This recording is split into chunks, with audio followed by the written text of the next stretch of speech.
1941 წლის 1 მაისი. უზარმაზარი საბჭოთა იმპერიის უდავო მბრძანებელი სტალინი შრომელთა ტრადიციულ მსვლელობას ესწრება.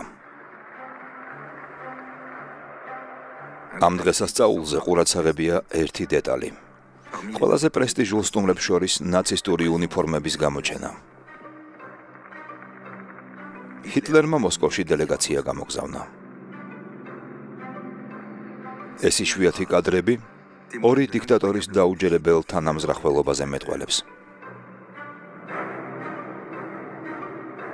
კომუნისტ მმართველსა და მესამე ნაცისტურ რაიხს შორის დადებული ბუნების კანონების საწინააღმდეგო ეს შეთანხმება უკანასკნელ საათებს ითვლის. ორ თვეში ეშმაკების ეს ხელშეკრულება ტირანებზე შოკის ეფექტს იქონიებს.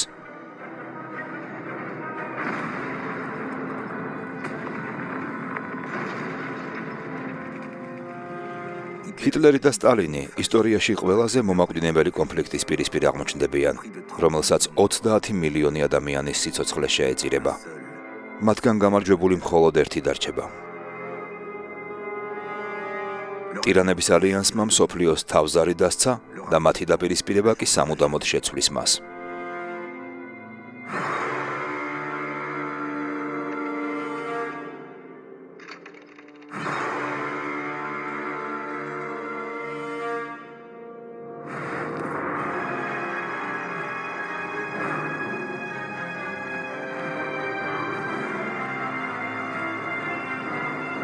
Siegel პროდუქციონი და ფრანს ტელევიზიონი ისტუარ ტევესთან ერთად წარმოგიდგენთ. პროდიუსერი ჟორჟ მარკ ბენამუ. მთხრობელი ფილიპ ტორენტონი.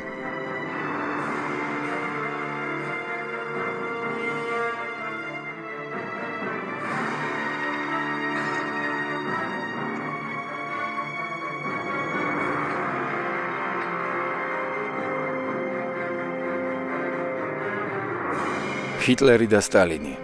ტირანების შეჯახება. მაიკლ პრაზანის ფილმი.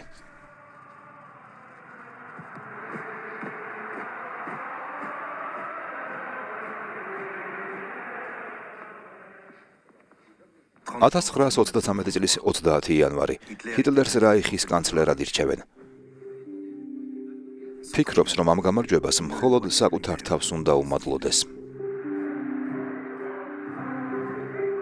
ჰიტლერმა არ იცის, რომ სტალინი, რომელიც უკვე 4 წელია საბჭოთა კავშირს მართავს, მას ჩრდილიდან დაეხმარა.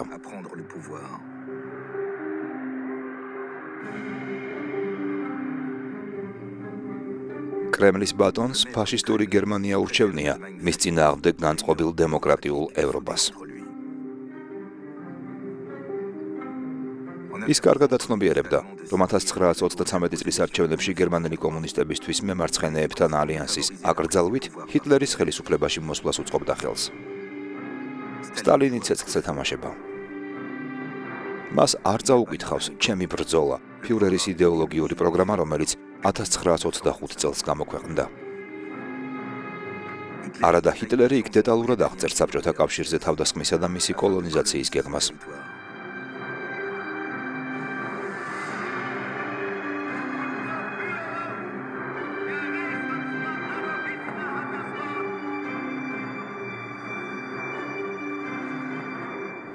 სტალინი ფიქრობს, რომ ამ დამწყებ დიქტატორთან ალიანსი შესაძლებელია. მათ საერთო მტრები ჰყავთ საფრანგეთი და ინგლისი. განსხვავებული იდეოლოგიების მიუხედავად, ორ ტირანს ბევრი საერთო აქვს.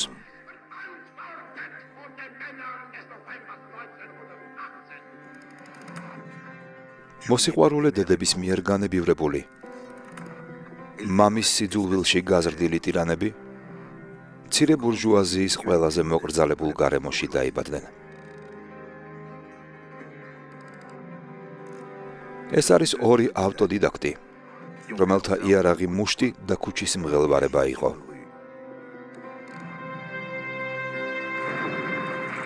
ჰიტლერმა თავისი მოწოდება 1914-18 წლების ომში იპოვა, ხოლო სტალინმა 1917 წლის რევოლუციაში.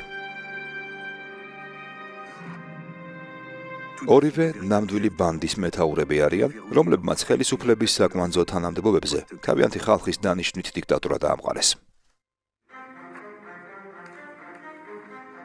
ჰიტლერის გარემოცვა სამ ადამიანზეა აგებული, ერთ დროს ქათმების მოშენებით დაკავებული და მისტიციზმით დაინტერესებული ჰაინრიხ ჰიმლერი რეჟიმის პოლიციის უფროსი ხდება. ის SS-ის სათავეშია და ჰიტლერის უახლოესი გარემოცვის წევრია. იოზეფ გებელსი, მეტსახელად კოჭლი, ბანდის ინტელექტუალი. ეს წარუმატებელი მწერალი, რომლის ხელნაწერების გამოცემაზე ბერლინელმა გამომცემელმა უარი თქვა, რეჟიმის პროპაგანდას ხელმძღვანელობს. ჰერმან გერინგი, პირველი მსოფლიო ომის გმირი, ცნობილი როგორც ლუფტვაფეს პილოტი, კოკაინ დამოკიდებული უპორტფელო მინისტრი, რომელმაც ჰიტლერის ხელისუფლების სათავეში მოსვლისთანავე გესტაპო შექმნა.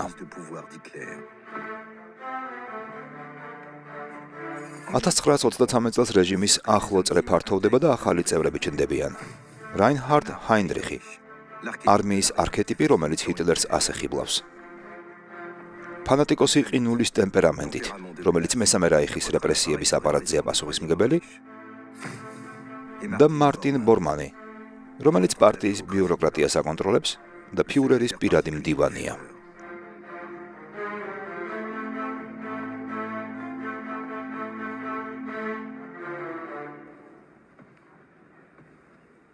სტალინის ბანდას ცვალებადი გეომეტრია აქვს. ის იმ ადამიანების გარემოცვაში ტრიალებს, რომლებიც მას იცნობენ როგორც 1917 წლის რევოლუციის გმირს. ასეთები არიან გენერალი ვოროშილოვი, კაგანოვიჩი, მეტსახელად ლოკომოტივი და კალინინი, მეტსახელად მამა. ისტორიკოსებს კონკურენციას უწევენ ადამიანები, რომლებიც 20-იან წლებში პარტიის სხვებისთვის ჩაკეტვას ცდილობდნენ. ესენი არიან ერთგული მოლოტოვი, რეჟიმის მომავალი ნომერი მეორე პირი, სომეხი მიქოიანი, პოლივალენტური აპარატჩიკი, ყოფილი მჭედელი და უკრაინელი გლეხის შვილი ნიკიტა ხრუშჩოვი, რომელსაც სტალინმა კიევის კომუნისტური პარტიის ხელმძღვანელობა ჩააბარა, ლავრენტი ბერია, პოლიტიკური პოლიციის კგბ-ს წინამორბედის საშინელი NKVD-ს მომავალი შეფი, რომელიც 30-იანი წლებიდან ახერხებს წრეში ინტეგრირებას. ისინი ყველანი კრიმინალები არიან, რომლებმაც 30-იანი წლების დასაწყისში შიმშილით ამოწყვიტეს 2-დან 5 მილიონამდე უკრაინელი გლეხი და აწყობდნენ გაუთავებელ წმენდებს, რაც მუდმივად თან ახლდა სტალინის მმართველობას.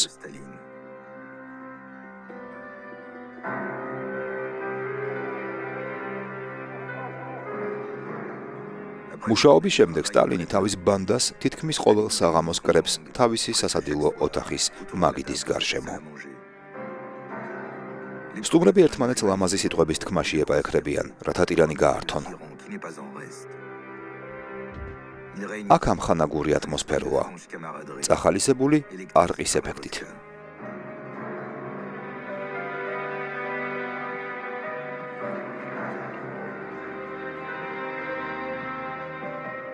(1933 წლის განმავლობაში ჰიტლერთან დამოკიდებულება აქტიური დისკუსიების საგანია.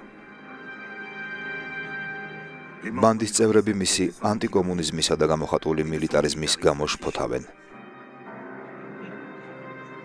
თუ ჰიტლერი სტალინისთვის მუქარას წარმოადგენს, მის გასანეიტრალებლად ტირანების გაერთიანებაზე უკეთესი რა უნდა იყოს. ჰიტლერთან გაფორმებული შეთანხმება მათ საშუალებას მისცემს სათანადო წინააღმდეგობა გაუწიონ საერთო მტრებს, საფრანგეთსა და ინგლისს. ჰიტლერი ხელისუფლების სათავეში ახალი მოსულია, როცა სტალინი ბერლინში ჩუმად გზავნის ემისრებს მასთან კონტაქტის დასამყარებლად. მისი მცდელობა მარცხით მთავრდება. ჯერჯერობით ჰიტლერი სტალინთან ნებისმიერი სახის ურთიერთობაზე უარს აცხადებს. მას უფრო მნიშვნელოვანი საფიქრალი აქვს.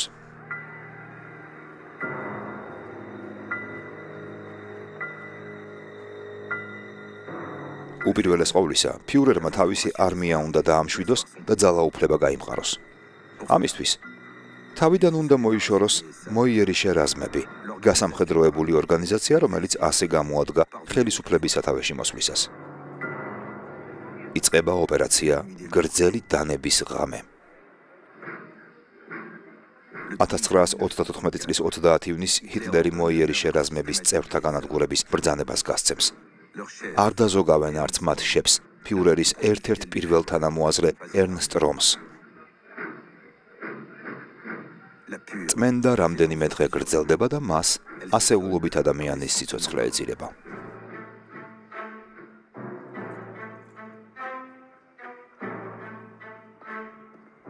კრემლში სტალინი მოხიბლულია ამ ხოცვა-ჟლეტით. თავის აღფრთოვანებას ანასტას მიქოიანს უზიარებს. გაიგე რა მოხდა გერმანიაში? ეს ფიურერი მაგარი ვინმეა. შესანიშნავია. ეს ყველაფერი დიდ ცოდნას მოითხოვს. სტალინმა ჰიტლერში თავისი დონის მმართველი დაინახა. ამ ორი ადამიანისთვის ტერორის გარდა არაფერი არსებობს.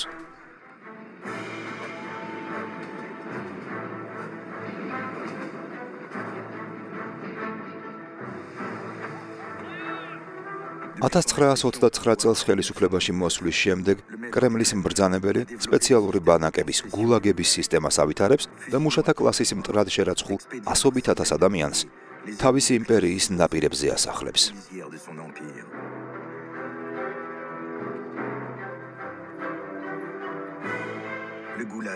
ჰიტლერისთვის გულაგი ერთგვარი შთაგონების წყაროა. ის ამბობს, სტალინი გამორჩეულად მიყვარს. მოსკოვის მსგავსად ციმბირი რომ მქონდეს განკარგულებაში, საკონცენტრაციო ბანაკები აღარ დამჭირდებოდა. და ვის აღელვებს ბოლშევიზმის მილიონამდე მსხვერპლი?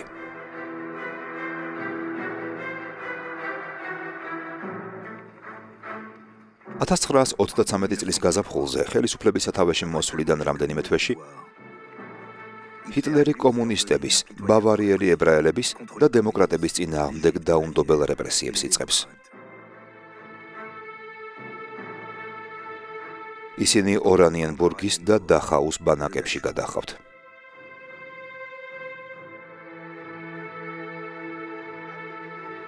სტალინის გარემოცვა აღშფოთებულია ამ რეპრესიებით, რომელიც გერმანულ კომუნისტურ პარტიას ანადგურებს. თუმცა სტალინი თავს იკავებს. მზად არის ჰიტლერთან ალიანსის გაფორმების სანაცვლოდ გერმანელი კომუნისტები მსხვერპლად გაწიროს.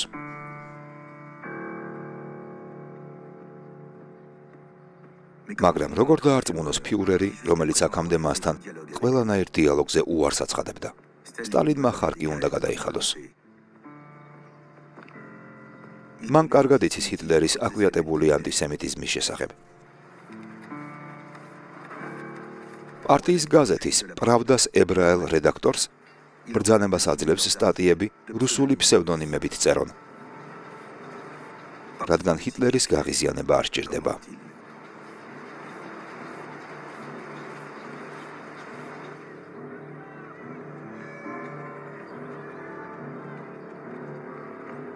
მაგრამ ამას არანაირი შედეგი არ მოაქვს.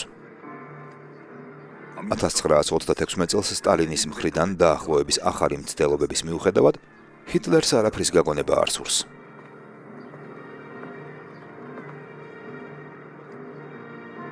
რაიხის კანცლერი ისევ საბჭოთა კავშირის დაპყრობაზე ფიქრობს.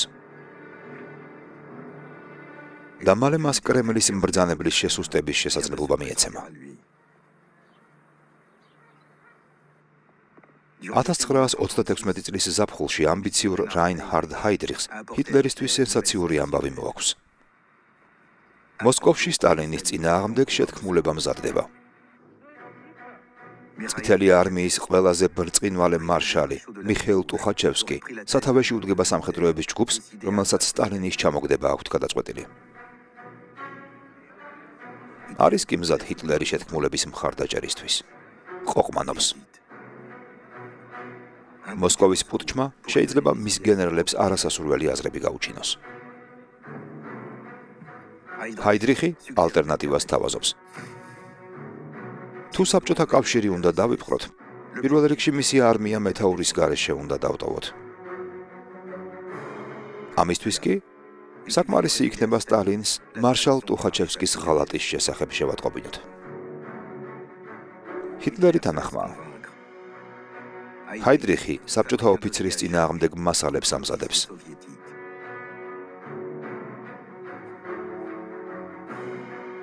შემოვლითი გზებით წერილი სტალინის კაბინეტში ხვდება. მაგრამ მას არ უყვირს. კარგად იცის, რომ შეთქმულება ფიქციაა. მთელი ეს პიესა სტალინმა თავად გამოიგონა. ჰიტლერი ფიქრობდა, რომ მას იყენებდა, მაგრამ პირიქით მოხდა.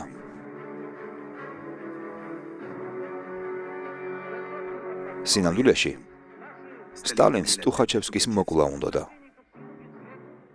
მეტად პოპულარული მარშალი გაუთავებლად აფრთხილებდა საბჭოთა ხალხს ნაცისტური გერმანიის საფრთხისა და ფიურერთან დაახლოების სტრატეგიის შესახებ.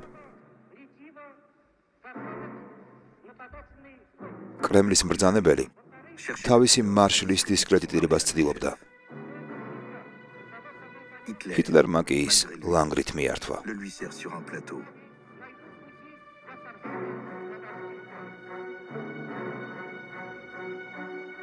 ტუხაჩევსკი დააპატიმრეს და 1937 წლის 12 ივნის სიკვდილით დასაჯეს. მაგრამ სტალინი ამაზე არ ჩერდება. წითელი არმია მნიშვნელოვნად გაძლიერდა. დაახლოებით 40,000 სამხედრო, რომლებსაც ასევე უცხო სახელმწიფოების სასარგებლოდ ჯაშუშობა ედებათ ბრალად, ტუხაჩევსკის ბედს გაიზიარებს. 1938 წელს წითელი არმიის გენერლების 90% და პოლკოვნიკების 80% წმენდას შეეწირება და ამიერიდან ამას დიდი ტერორი დაერქმევა.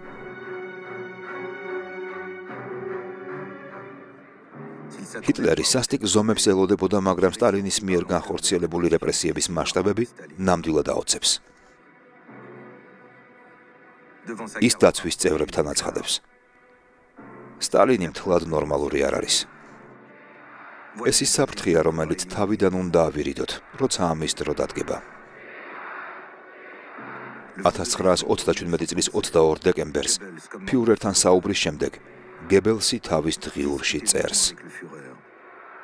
სტალინი და მისიანები ავადმყოფები არიან და ისინი უნდა განადგურდნენ.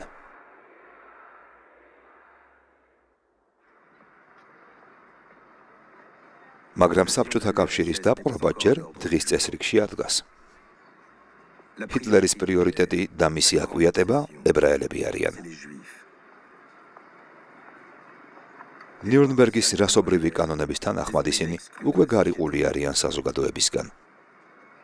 თუ 1924 წლამდე ჰიტლერი 2 მილიონი გერმანელი ებრაელის განდევნაზე ფიქრობდა, ამიერიდან უფრო რადიკალური ზომების გატარებას, ევროპელი ებრაელების განადგურებას აპირებს.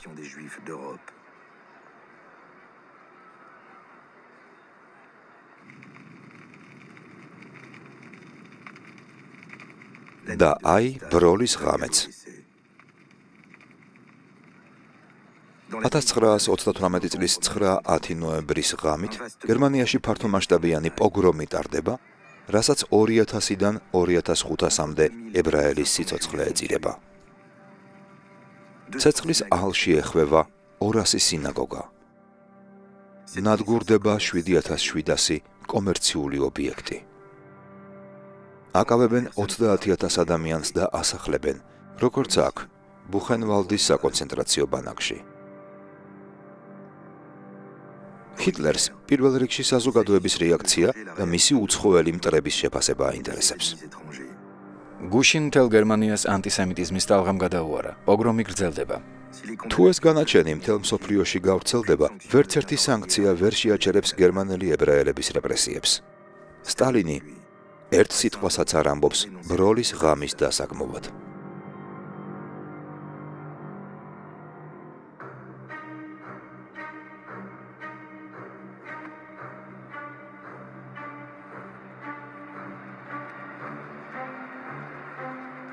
ოცდაათიანი წლების მიწურულს ორი დიქტატორი თავიდან იცილებს მთელ ოპოზიციას. მათი ემბლემები გამოფენილია გამზირებსა და შენობებზე. ყველგან ვხედავთ მათ პორტრეტებს.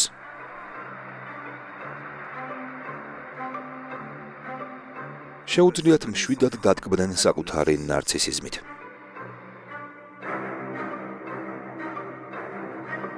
ჰიტლერს არ შემდგარ მხატვარს თავი ესთეტად მოაქვს. გატაცებულია ანტიკური კლასიციზმითა და არქიტექტურით. მის თვალში თანამედროვე ხელოვნება გადაგვარებული ებრაული ხელოვნებაა.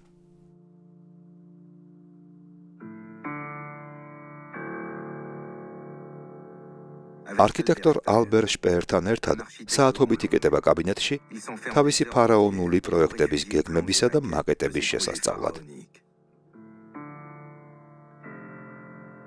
ბერლინის გარდაქმნა. აი მისი ყველაზე დიდი პროექტი. გერმანია, ეუბნება არქიტექტორს, დიდი რაიხი, რომელმაც 1000 წელი უნდა იბრძყინოს მთელ მსოფლიოში, ძველი ეგვიპტის, ბაბილონისა და რომის დონის უნდა იყოს.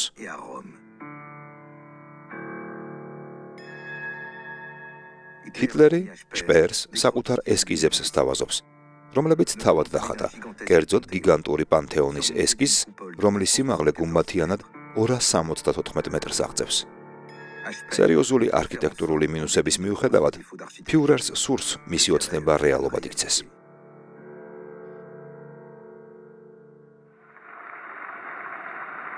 მაგრამ ჰიტლერის ოცნება ფერს კარგავს, როცა იგებს, რომ სტალინი საბჭოების სასახლეს ააშენებინებს, რომელიც უფრო მაღალი იქნება ვიდრე მისი მომავალი პანთეონი.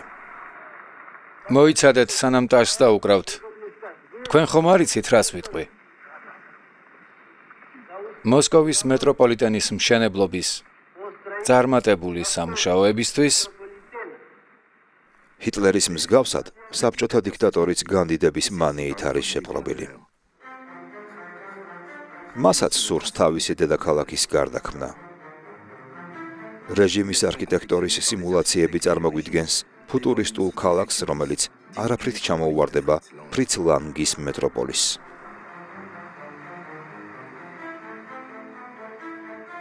საბჭოების სასახლის ასაშენებლად, რომელიც მსოფლიოში ყველაზე შთამბეჭდავი შენობა უნდა იყოს, სტალინი მოსკოვის ყველაზე დიდ საკათედრო ტაძარს ანგრევს. სულტყვილად, ჰიტლერის პანთეონის მსგავსად, მისი საბჭოების სასახლეც ვერასდროს იხილავს დღის სინათლეს. ბერლინში ჰიტლერი საბჭოთა კოლეგას უსწრებს. არქიტექტორ ალბერ შპეერთან ის რაიხს კანცელარიასთან დაკავშირებით ჩევის. ჰიტლერს სურს უფრო შთამბეჭდავი სასახლე ჰქონდეს ვიდრე კრემლია. დიდი სალონები მჭირდება უცხოელი კოლეგების მისაღებად.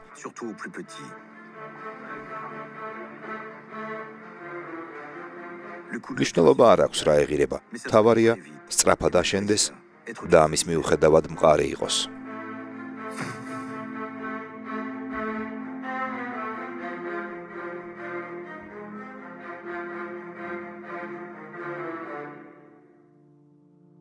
ნაგებობა რეკორდულ დროში შენდება.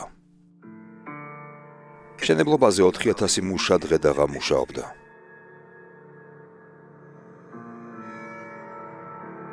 (1939 წლის იანვარში რაიხის ახალი კანცელარია მზად არის სტუმრების მისაღებად.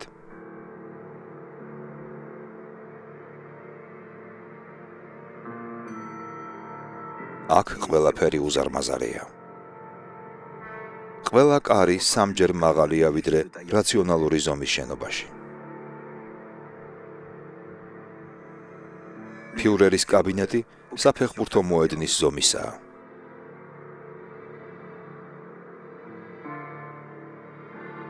პომპეზურობა, რომელიც ჰიტლერის ხელისუფლებას ახლავს თან, შესანიშნავად ერწყმის მის გაყინულ ატმოსფეროს. ეს არის მისი ტირანიის სიმბოლო.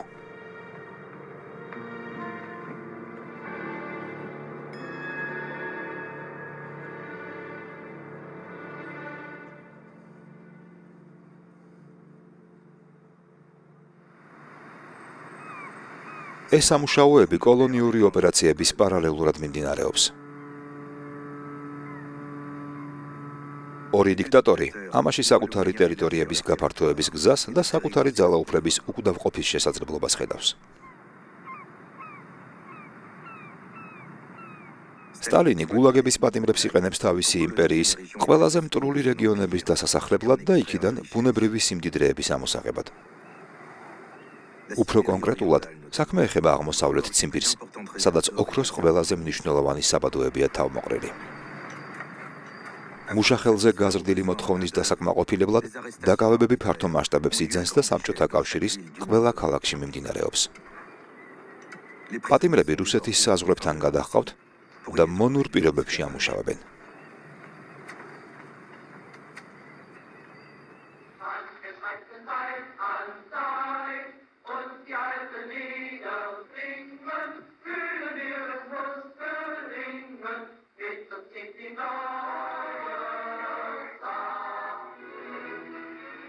ჰიტლერი კოლონიური პროექტის თეორიას აყალიბებს თავის წიგნში ჩემი ბრძოლა. საბჭოთა კავშირის ნანგრევებზე სასიცოცხლო სივრცე ლებენსრაუმი შეიქმნება, როგორც ამ პროპაგანდისტულ კადრებში ანაჩვენები.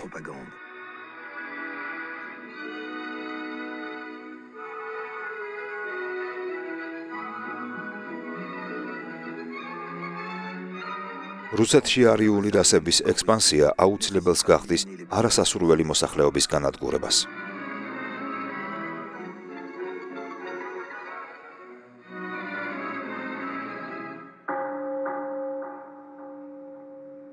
რაც შეეხება სტალინის მიერ მოსკოვში წამოწყებულ დიდ სამუშაოებს, ჰიტლერი ფიცსდებს, რომ ბოლოს მოუღებს და ერთი დარტყმით ორ კურდღელს დაიჭერს. როცა საბჭოთა კავშირს დავიპყრობთ, მისი აღმშენებლობა დამთავრდება.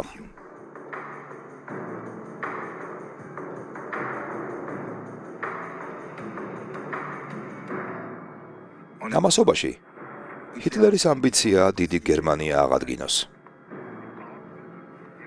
ის ჩეხოსლოვაკიის რეგიონის სუდეტის დაუფლებას ლამობს, რომელიც ძირითადად გერმანელებით არის დასახლებული. ჩეხოსლოვაკიის მოკავშირე ინგლისი და საფრანგეთი ომის თავიდან ასაცილებლად სუდეტის დათმობას ამჯობინებენ. 1938 წლის 30 სექტემბერს მიუნხენში ფორმდება შეთანხმება.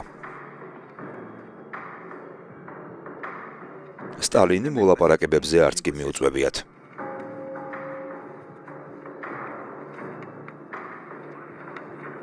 მისთვის ეს დიპლომატიური კამუფლაჟია და ნამდვილი გაფრთხილება. რადგან თუ ჰიტლერის ზარბაზნები დასავლეთისკენ აღარ არის მიმართული, მის სამიზნეში საბჭოთა კავშირი აღმოჩნდება. სტალინი პირველად აცნობიერებს, რომ ჰიტლერი საფრთხეს წარმოადგენს.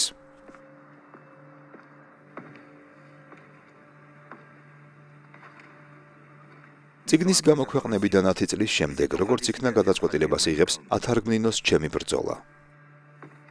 იგნორირებას ვეღარ გაუკეთებს ნაცისტურ პროექტს საბჭოთა კავშირის კოლონიზაციასთან დაკავშირებით. ეს რომ არ დაუშვას, ჰიტლერთან შეთანხმება უნდა გააფორმოს.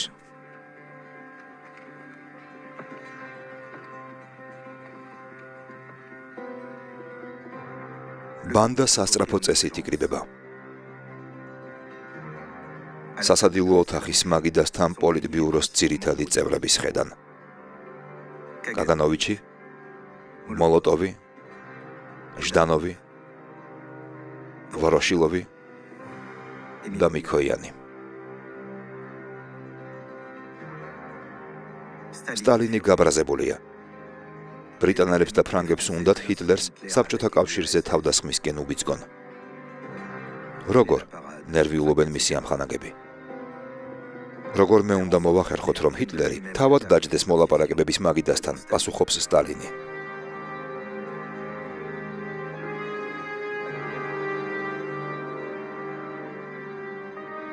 ზოგიერთები ბედავენ და მას წინააღმდეგობას უწევენ.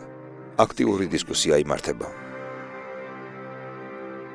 შუაღამისას ბანდის წევრებთან დაშორების შემდეგ სტალინს სტრატეგია უყალიბდება.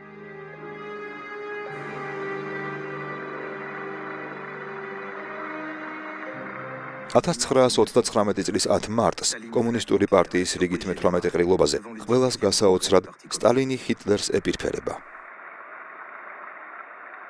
ის აცხადებს, რომ ომი ჰიტლერის კი არა, დასავლეთის დემოკრატიული სახელმწიფოების ბრალია.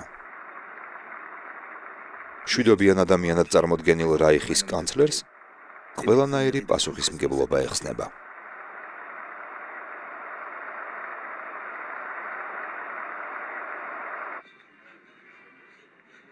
ბერლინში გერმანიის საგარეო საქმეთა მინისტრი რიბენტროპი ისმენს სტალინის სიტყვებს. ის არწმუნებს ჰიტლერს, რომ საბჭოთა კავშირთან შეთანხმება რაიხის ინტერესებს მოემსახურება. ცხოვრებაში პირველად ჰიტლერი ყურადღებით უსმენს. მას უნდა რაც შეიძლება სწრაფად დაეპატრონოს პოლონეთს და სტალინთან შეხვედრას ლამობს. რიბენტროპ-მოლოტოვის პაქტი ორ ტირანს საშუალებას მისცემს ქვეყანა ერთმანეთში გაინაწილონ.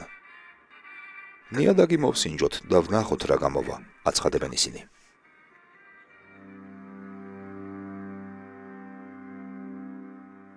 ფიურერისთვის თავის მოსაწონებლად სტალინის სასწრაფო წესით ატოვებინებს თანამდებობას საგარეო საქმეთა კომისარ ლიტვინოვს, რადგან ის საფრანგეთთან და ინგლისთან გაფორმებული შეთანხმების მომხრეა და ამავე დროს ებრაელიც. მის ადგილზე მოლოტოვი ინიშნება. სტალინი მას ურჩევს კომისარიატიდან ებრაელები მოიშოროს.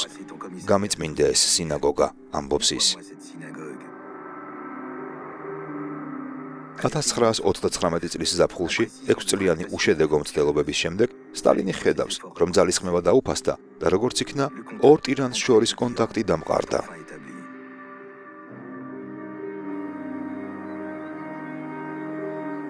მაგრამ იმ მომენტში, როცა მოლაპარაკებები უნდა დაიწყოს, სტალინის შეხვედრაზე არ ცხადდება. ის პირველად აღმოჩნდა უპირატეს მდგომარეობაში და ამით სარგებლობს. ბავარიის ალპების ციტადელში ჰიტლერი მოთმინებას კარგავს.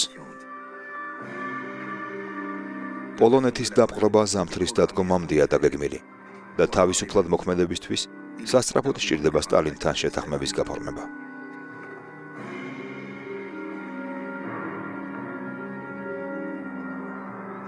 1939 წლის 20 აგვისტოს განერვიულებული ჰიტლერი თავის საბჭოელ კოლეგას დეპეშას უგზავნის.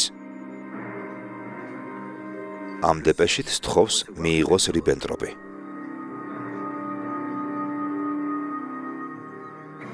სტალინი ისევ თავს იფასებს.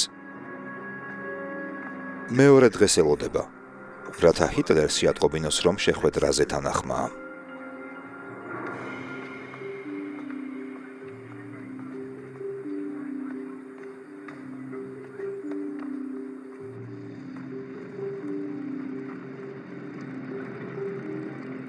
Atastxras 39 წლის 23 აგვისტოს გერმანიის საგარეო საქმეთა მინისტრი რიბენტროპი მოსკოვში ჩადის.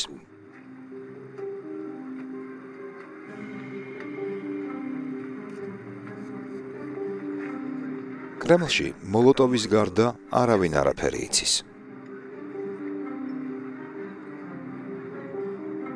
ყურადღების გადასატანად სტალინი იხვებზე ნადირობას აწყობს, რაშიც ბანდის დანარჩენი წევრებიც მონაწილეობენ.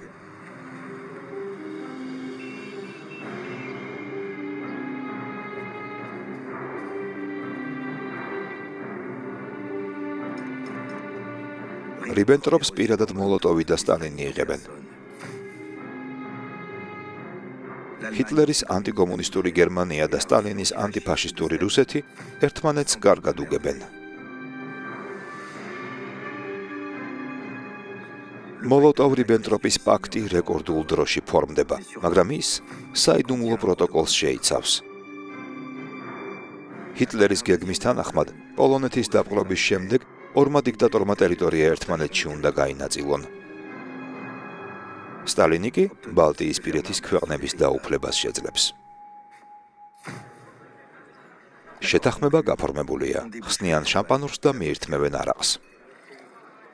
სტალინი ჭიქას სწევს და ამბობს: გაუმარჯოს ფიურერს. ის გასაოცარი ადამიანია.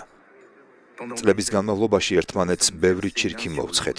პროგრესულად უნდა მოვამზადოთ საზოგადოება ცვლილებებისთვის, რასაც ეს პაქტი გამოიწვევს ჩვენს ურთიერთობაში. რიბენტროპი წასასვლელად ემზადება. სტალინს ის ცალკე გაჰყავს და ყურში უჩურჩულებს. პატიოსან სიტყვას გაძლევთ, რომ საბჭოთა კავშირი პარტნიორს არ შეიცვლისო. მისი გარემოცვის წევრებისთვის ამ ახალი ამბის გაგებას ცივი წყლის გადასხმის ეფექტი აქვს. როგორ უნდა გავურიგდეთ ფაშისტ მტერს? ეს მხოლოდ თამაშია, არწმუნებს მათ სტალინი, რომელიც ერთ-ერთის გამარჯვებით დამთავრდება. ვიცი ჰიტლერი რასაც ამზადებს, ფიქრობს რომ გამაცურა, მაგრამ ყველაფერი პირიქითაა. აი ნახავთ, კიდევ გარკვეული დროის განმავლობაში ომისთვის თავის არიდებას შევძლებთ. შამპანურს ბერგჰოფშიც ხსნიან.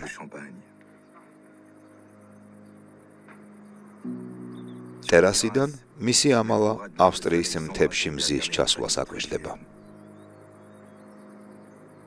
ეს დეკორაცია ღმერთების მწუხრის სადარია, აღნიშნავს შპეერი. სისხლის დიდ აბაზანას უფრო ჰგავს, დასცენს ჰიტლერი. შემდეგ გებელსისკენ ტრიალდება და ამბობს. ამჯერად ძალადობის გარეშე აღარაფერი დამთავრდება. ამიერიდან ჰიტლერს ერთი რამ აშფოთებს. გავრცელდა ჭორები თითქოს სტალინი ებრაელია. ამიტომ რიბენტროპს სთხოვს კლიშეებს, რომლებიც შეხვედრის დროს იქნა გადაღებული. ჰიტლერი დიდხანს აკვირდება სტალინის სახეს. განსაკუთრებით კი ყურებს, რაც ებრაული რასის მარკერად მიიჩნეოდა.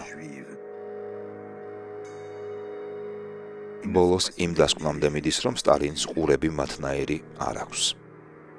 შვიდდება და შეიძლება ითქვას, მოხიბლულიც რჩება თავისი მარადიული მტრით. ეს სტალინი ლამაზი მხეცია, აცხადებს ის, მაგრამ უნდა ვაღიაროთ, რომ ნამდვილი ეშმაკიც არის.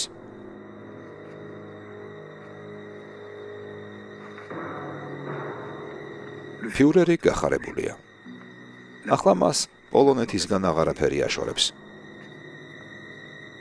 თავის მხრივ, სტალინი ომის გამოცხადებას ელოდება, რომ საკუთარ წილ ნამცხვარს დაეუფლოს.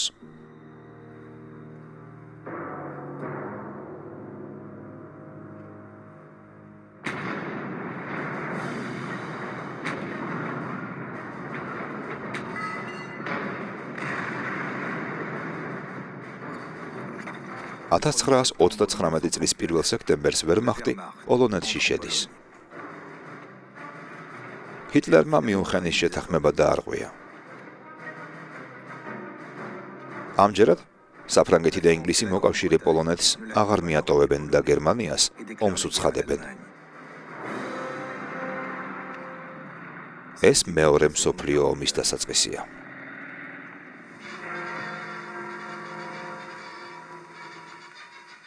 თერთმეტ საათზე ავის მომასწავებელმა ხმამ გაიჟღერა. ჰიტლერმა ბრიტანეთის გაფრთხილებას ყურადღება არ მიაქცია. დიდ ბრიტანეთსა და გერმანიას შორის ომი იწყება. სახელმწიფო პირები ყველას მაგალითს უჩვენებენ და ვესტმინსტერში გადაწყვეტილების მოსასმენად გაზის ნიღბებით მიდიან. ისევე როგორც 1914 წელს მისტერ ჩერჩილი საადმირალოს პირველი ლორდია.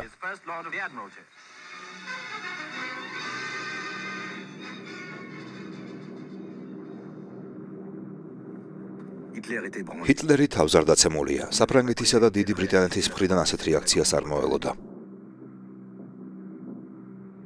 მათ სერიოზულად უნდა მიხედოს და მუხლებზე დააჩოქოს. სტალინი კიდევ ერთხელ რწმუნდება თავისი სტრატეგიის სისწორეში. ჰიტლერთან ალიანსი დემოკრატიის წინააღმდეგ. სტალინი ზედმიწევნით ასრულებს გაფორმებულ შეთანხმებებს და გერმანიას ნედლეულით ამარაგებს. და არა მხოლოდ. რიბენტროპ-მოლოტოვის პაქტის ერთ-ერთი პირობის თანახმად, გერმანელები, რომლებიც ნაციზმს გაექცნენ და საბჭოთა კავშირს შეაფარეს თავი, სამშობლოში უნდა დაბრუნდნენ.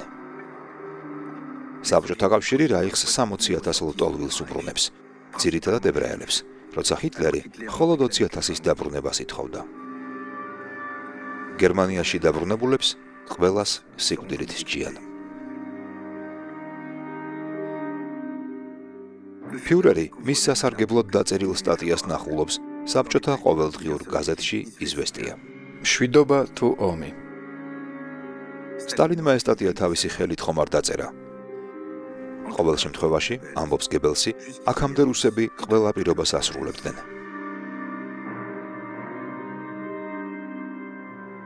1939 წლის 19 სექტემბრიდან გერმანიის შეჭრიდან 15 დღეში წითელი არმია პოლონეთის აღმოსავლეთ ნაწილს და ბალტიისპირეთის ქვეყნებს იპყრობს.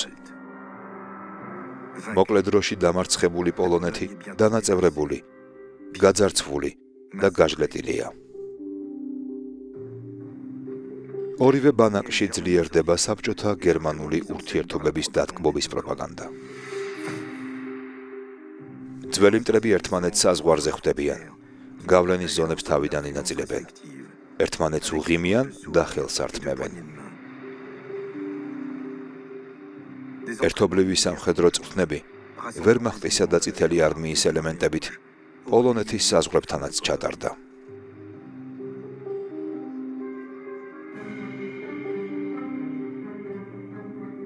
1939 წლის 21 დეკემბერს პრავდაში ქვეყნდება ჰიტლერის მილოცვა საბჭოელი პარტნიორის 60 წლის იუბილესთან დაკავშირებით.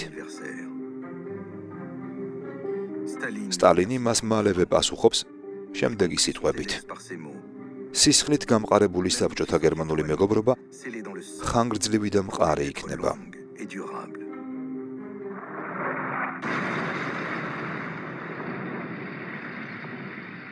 1940 წლის 10 მაისს ჰიტლერი საფრანგეთს ესხმის თავს.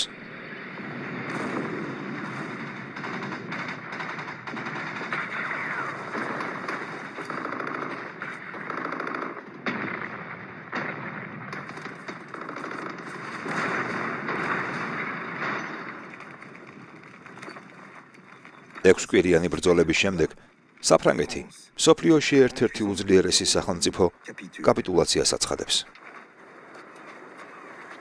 სტალინი წუხს. სანამ გერმანიის არმია დასავლეთით იყო დაკავებული, საბჭოთა კავშირის საფრთხე არ ემუქრებოდა.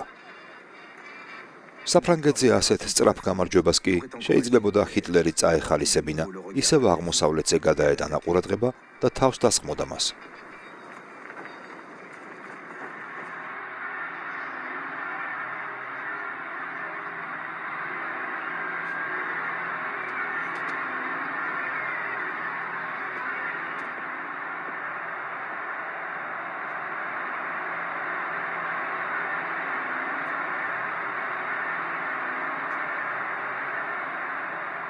ბერლინში რაიხის კანცელარიის აივნიდან ფიურერი გამარჯვებით ტკბება.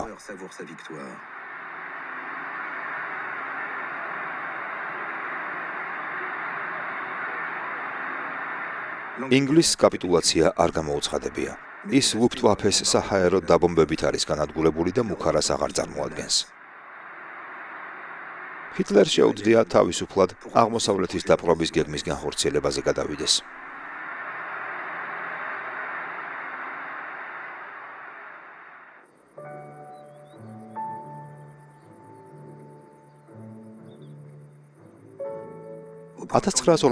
წლის გაზაფხულზე ჰიტლერი ბერქოფში ბრუნდება, ბრძოლის ველიდან საკმაოდ შორს.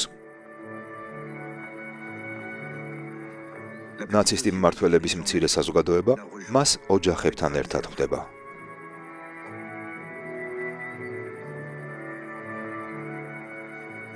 ჰიტლერის საყვარელი, ევა ბრაუნი, ამ წამებს 8 მმ-იან ფირზე იღებს.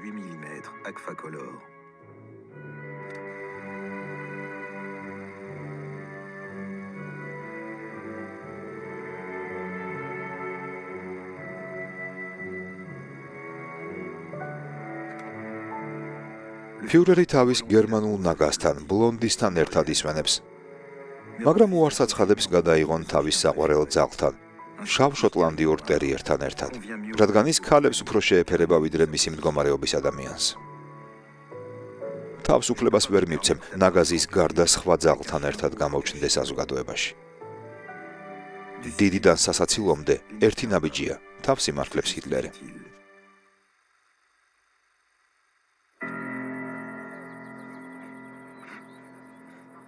გერმანელებმა ევა ბრაუნის არსებობის შესახებ არაფერი იციან. ჰიტლერი მკაცრად ინარჩუნებს მარტოხელა მამაკაცის, სამშობლოსთვის და საკუთარი მისიისთვის თავგანწირული ადამიანის სახელს.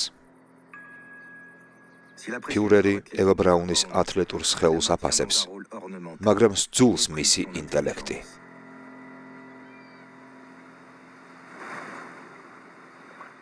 არქიტექტორ შპეერს ეუბნება. უმაღლესი ინტელექტის მამაკაცს პრიმიტიული და სულელი ცოლი უნდა ჰყავდეს. წარმოიდგინეთ, რომ მყავდეს ცოლი, ვინც ჩემს საქმეებში ჩაერევა.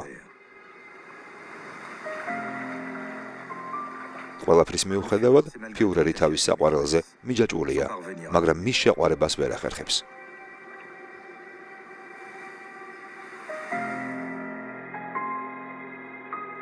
ჰიტლერი მხოლოდ ერთხელ იყო შეყვარებული. ეს გახლდათ მისი დიშვილი, გელი რაუბალი. 20-იანი წლების ბოლოს, როცა გოგონა ჯერისევ მოზარდი იყო, ჰიტლერი მასთან ერთად ხშირად ჩნდებოდა.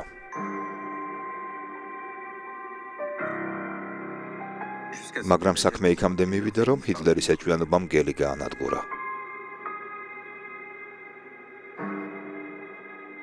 თავის ბინაში განმარტოებული, ის დეპრესიაში ჩავარდა. და ჰიტლერის პისტოლეტით თავი მოიკლა.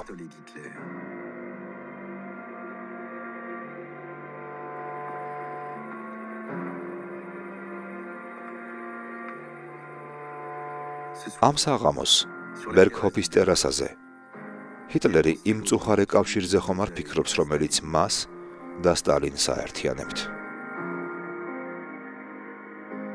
სტალინმაც დაკარგა მეუღლე, ნადია ალილუევა, რომელმაც თავი მოიკლა, რადგან მასთან ერთად ცხოვრებას ვეღარ უძლებდა. გელი 1931 წელს გარდაიცვალა, ნადია კი 1932 წელს. ჰიტლერმა და სტალინმა ერთნაირი ტრაგედიები დაატრიალეს, მაგრამ არც მათი დაახლოება მოიტანს კარგს არაფერს. ჰიტლერი წერტილის დასმას აპირებს მოლოტოვ-რიბენტროპის პაქტის წინასწარ წაგებული თამაშისთვის.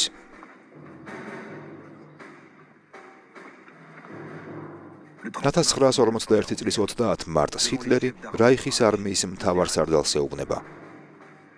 რუსეთთან გაფორმებულ თავდაუსხმელობის პაქტს აღარანაირი მორალური გამართლება აღარ აქვს. სტალინმა მას ხელი მოაწერა, რათა გერმანია ომში ჩართულიყო და მერე, როცა სისხლისგან დავიცლებოდით, თავს დაგსხმოდა. ახლა რუსეთის დამარცხების შესაძლებლობა არსებობს და გერმანელი ხალხის წინაშე დანაშაული იქნება, თუ ამ შანსს არ გამოვიყენებ.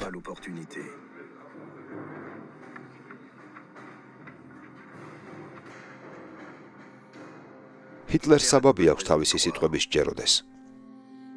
3 წელიწადში ის იპყრობს ავსტრიას, ჩეხოსლოვაკიას, პოლონეთს, დანიას, ნორვეგიას, ბელგიას, ჰოლანდიას, საფრანგეთს, იუგოსლავიას.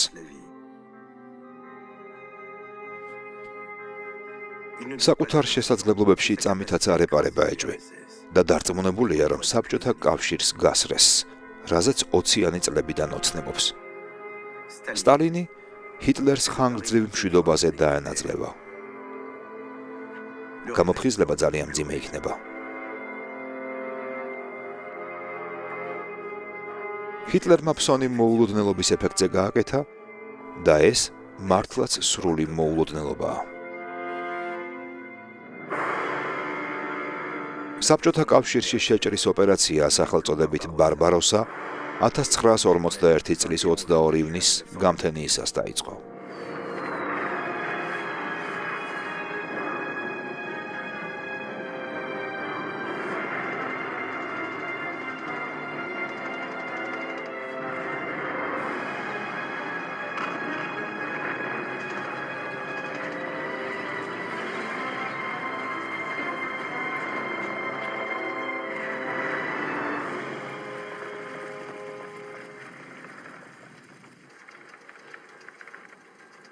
მოსკოვის დროით 4 საათსა და 30 წუთზე არმიის გენშტაბში შეტყობინება მოდის. სახელმწიფოში ნომერ მეორე პირი, მარშალი ჟუკოვი, მომენტალურად ხვდება, რომ საქმე ფართომასშტაბიან შემოტევას ეხება.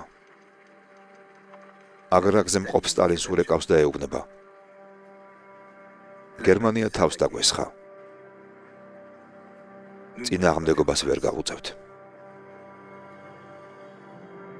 სტალინი თავს არ დაცემულია. ხანგრძლივი დუმილის შემდეგ კი ეუბნება. კრემლში პოლიტბიურო შეკრიბე.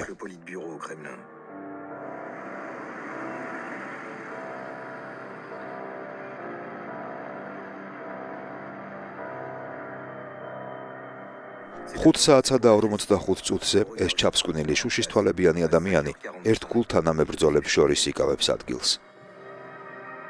ჰიტლერს არ ეცოდინება ფიქრობს თავისთვის. ეს მხოლოდ მიამბოხე გერმანელი გენერლების ინიციატივა იქნება. მოლოტოვი მის დარწმუნებას ცდილობს. გერმანიის ელჩმა ახალი ამბავი დაადასტურა. ეს ომია. სტალინი თავის სავარძელში ეფლობა. გამოდის, რომ მოლოტოვ-რიბენტროპის პაქტი მხოლოდ საფარი იყო და სხვა არაფერი. სტალინი უარს აცხადებს ამის დაჯერებაზე. ის ბოლო მომენტამდე ენდობოდა ჰიტლერს, თავის ალტერ ეგოს და საუკეთესო მტერს.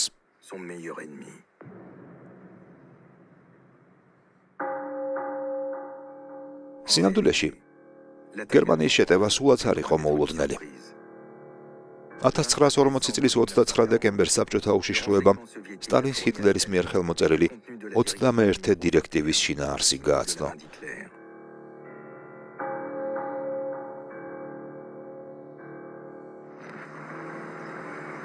რაიხის საზღვრებთან ჯარების გადაადგილებაა შემჩნეული. სტალინმა ეს არ დაიჯერა. თავისი არმიის მობილიზაციის ნაცვლად ჰიტლერის გარემოცვაში ჩანერგილი თავისი ერთ-ერთი ჯაშუშისგან ინფორმაციის დადასტურება მოითხოვა. ეს უკანასკნელი, ვინც შემოსევის ყველანაირ გეგმას უარყოფდა, სინამდვილეში ორმაგი აგენტი იყო და რაიხის ერთგული დარჩა. ამავე პერიოდში მას ჩერჩილიც აფრთხილებდა გარდაუვალი შეტევის შესახებ. მაგრამ სტალინმა არც მას დაუჯერა. იფიქრა, რომ ბრიტანეთის პრემიერ-მინისტრი ცდილობდა საბჭოთა კავშირი ჰიტლერთან ომში ჩაეთრია.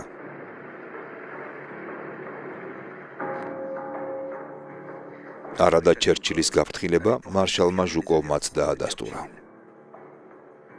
ომის დაწყებამდე 4 დღით ადრე სტალინს უთხრა: ჰიტლერი თავს დაგვესხმება. ჩვენი ჯარები მაქსიმალურ მზადყოფნაში უნდა იყვნენ. სტალინმა ის ომის გაჩაღების სურვილში დაადანაშაულა.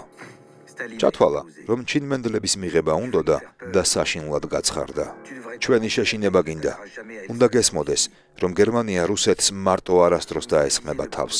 თუ გერმანელებთან პროვოკაციების მოწყობას გაბედავთ და ჩემი ნებართვის გარეშე ჯარებს გაიყვანთ, ბევრი დაისჯება. სტალინს მოლოტოვიც კი აფრთხილებდა, რომელიც 1940 წლის 12 ნოემბერს ბერლინში თავად შეხვდა ჰიტლერს. ის თვითკმაყოფილი და პატივმოყვარეა, აკვიატებული აზრებით შეპყრობილი ნაციონალისტი, რომელიც დაბრმავებულია თავისი იდეებით. მისი ნდობა არ შეიძლება.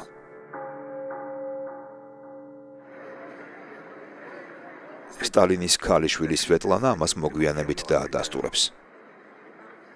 მამაჩემი ვერც მიხვდა, რომ 1939 წლის პაქტი, რომელსაც თავის ყველაზე დიდ ცბიერებად თვლიდა, მასზე ცბიერი მოწინააღმდეგის მიერ დაირღვეოდა.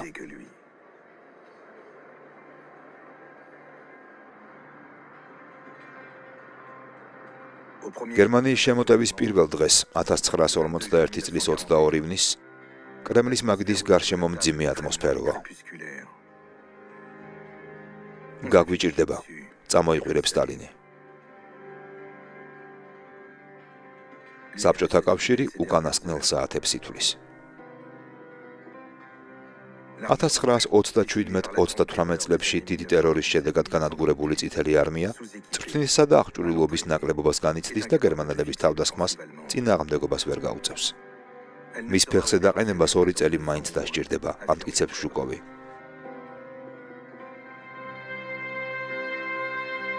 სტალინი NKVD-ს პოლიტიკური პოლიციის მეთაურს ბერიას უტრიალდება. გერმანულ სამსახურებთან კონტაქტს დაამყარებ, სხვა გზა არ გვაქვს. სიტუაციის გათვალისწინებით ნიადაგი უნდა მოსინჯო, რომ გერმანიასთან სამშვიდობო მოლაპარაკებებს მიაღწიო. ამ დროის განმავლობაში ვერმახტის ჯარები, რომლებმაც რამდენიმე ფრონტი გახსნეს, საბჭოთა კავშირის ტერიტორიაზე ბობოქრობენ. ჩრდილოეთიდან გერმანელები ლენინგრადისკენ 300 კილომეტრის მოშორებით არიან. ცენტრში მინსკის შესასვლელთან. სამხრეთით ლვოვი დაიკავეს.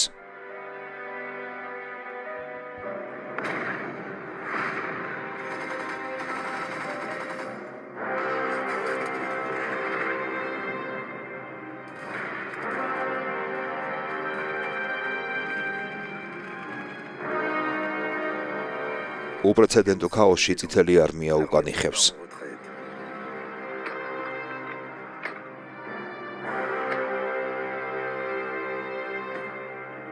გერმანელთა იერიშის პირველი კვირის განმავლობაში ყოველ 2 წამში ერთი საბჭოთა ჯარისკაცი იღუპება. 100,000 ტყვედ ვარდება. გერმანიის გენშტაბისთვის ეს ღვთაებრივი სიურპრიზია. ასეთ უმნიშვნელო წინააღმდეგობას არავინ ელოდა. ერთი თვეც არ გავა, რომ მოსკოვში ვიქნებით. თავს იწონებენ გერმანელი ოფიცრები.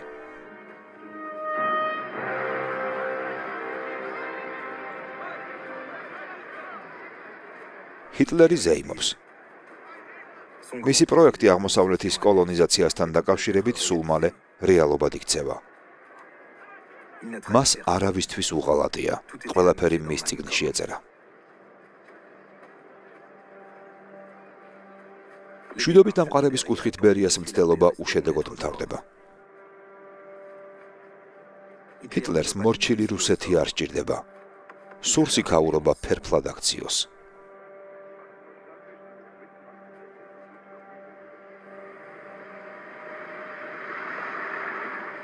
იმ დროს, როცა მისი ჯარები მოსკოვისკენ მიიწევენ, გზადანადგურებენ რაიხის პოტენციურ მტრებს, პოლიტიკურ კომისრებს და ებრაელებს.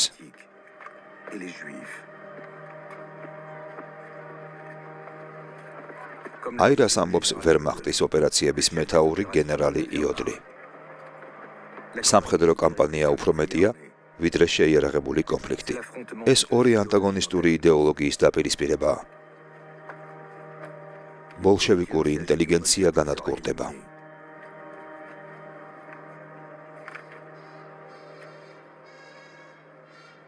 პროპაგანდა ამით სარგებლობს და ანადგურებს ებრაელებს, რომლებიც გერმანელების თავდასხმით ხაფანგში გაებდნენ.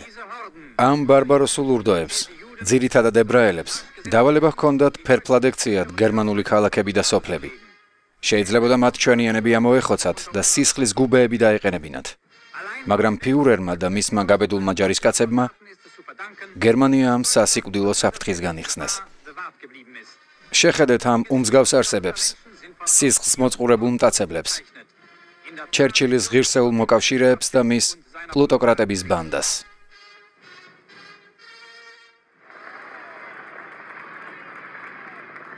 უკრაინასა და ბალტიისპირეთის ქვეყნებში მოსახლეობა გერმანულ ჯარებს ისე ხვდება, როგორც მხსნელს. გულაგებში დეპორტაციებმა და NKVD-ს სისასტიკემ მათ მეტად მწარე მოგონებები დაუტოვა. საბჭოელებთან გაიგივებული ებრაელების მიმართ აქაც იგივე სიძულვილი და შურისძიების წყურვილი მეფობს.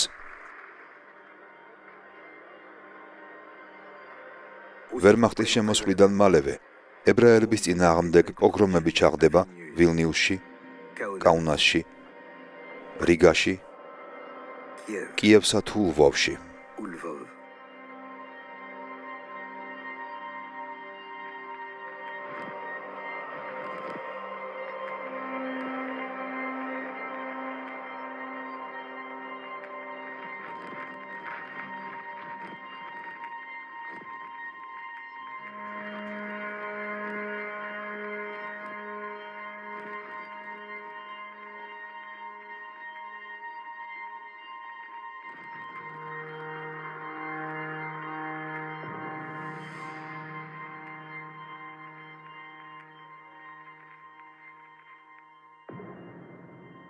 ინტერვენტთა ჯგუფები, რომლებსაც კომუნისტებისა და ბრძოლის უნარიანი ებრაელი მამაკაცების განადგურება აქვთ დავალებული, პირველ მასობრივ ჟლეტას იწყებენ.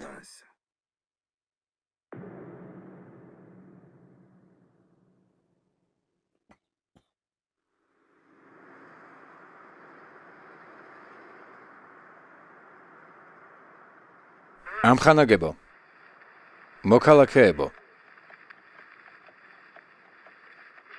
ძმებო და დებო, თქვენ მოგმართავთ, ჩემო მეგობრებო.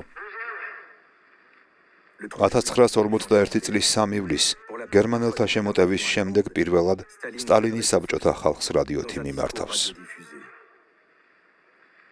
დაპყრობილ რეგიონებში უნდა შეიქმნას აუტანელი პირობები მტრისთვის და მისი მოკავშირეებისთვის. ისინი ყოველ ნაბიჯზე უნდა გავანადგუროთ, არ დავინდოთ ჯაშუშები, დივერსანტი აგენტები, პარაშუტისტები და ყველანაირ ქმედებაში ხელი შევუშალოთ. მასების გალვანიზებით სტალინი ხალხში მებრძოლ სულს აღვიძებს. საბჭოელები ერთსულოვნად ირაზმებიან და მზად არიან ბრძოლის ველზე დაეცდნენ დედა სამშობლოს გადასარჩენად. ამხანაგებო, ჩვენი ძალების გამოთვლა შეუძლებელია და ამაში მალე ჩვენი თავდაჯერებული მტერიც დარწმუნდება.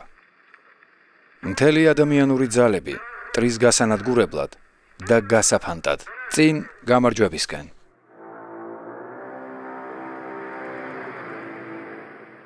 რამდენიმე დღის შემდეგ 1941 წლის 16 ივლისს ჰიტლერი თავის ბანდას რაიხის კანცელარიაში კრებს დასავლეთში დაპყრობილ ტერიტორიებზე სასაუბროდ.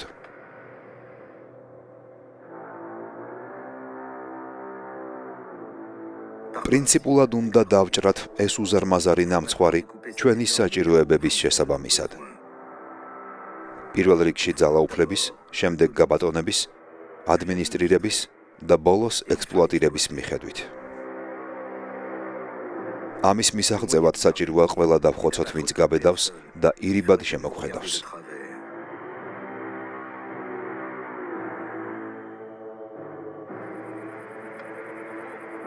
ჰიტლერს თავი დაუმარცხებელი ჰგონია. ივლისის თვეში უძლებელობის ამ გრძნობას მოულოდნელი ახალი ამბავიც ამყარებს. დაკავებულია სატანკო დივიზიის არტილერიის ლეიტენანტი, სტალინის უფროსი ვაჟი იაკობი. ჰიტლერი პირადად ურეკავს დაზვერვის ოფიცერს, რომელსაც მისი დაკითხვა აქვს დავალებული. იაკობს ერთადერთ კითხვას უსვამენ, იყო თუ არა სტალინის მეუღლე ებრაელი. თავზარდაცემული იაკობი პასუხობს, რომ ის ებრაელი არ ყოფილა.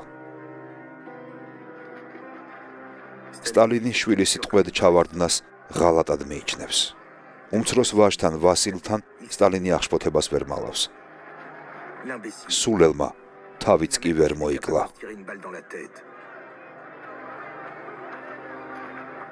ჰიტლერი აცხადებს, რომ შეუძლია იაკობი გერმანული არმიის მაღალჩინო სანზე გაცვალოს. მარშალს ლეიტენანტზე არ ცვლიან, პასუხობს სტალინი და თავის ვაჟს ტყვეთა ბანაკში იტოვებს. იძულებული ვიყავი იქ დამეტოვებინა, იმართლებს თავს. ეს რომ არ გამეკეთებინა, სტალინი აღარ ვიქნებოდი. იაკობი 1943 წელს დახვრიტეს.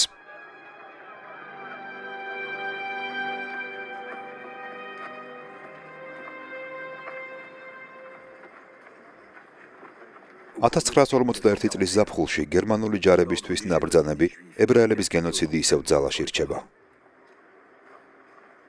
ბრძოლის უნარიანი მამაკაცების ამოწყვეტის შემდეგ ქალებისა და ბავშვების ჯერი დგება. ჰიტლერისთვის აღმოსავლეთში წარმოებული ომი არის შანსი სისხლულეში მოიყვანოს თავისი ყველაზე დიდი პროექტი, ებრაული რასის საბოლოო დამოწყვეტა. ჰიმლერი ადგილზე მიდის ჯარისკაცების წასაქეზებლად, რომლებსაც ბრძანების აღსრულება აქვთ დავალებული.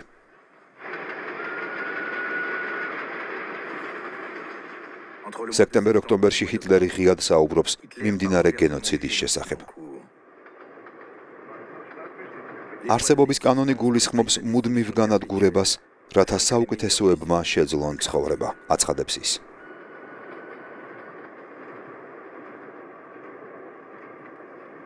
როცა არმია ჩივის, რომ ებრაელების დეპორტაცია სარკინიგზო მოძრაობას აფერხებს, ჰიტლერი ამბობს, რომ ებრაელების საკითხი მისთვის ყველაზე პრიორიტეტულია.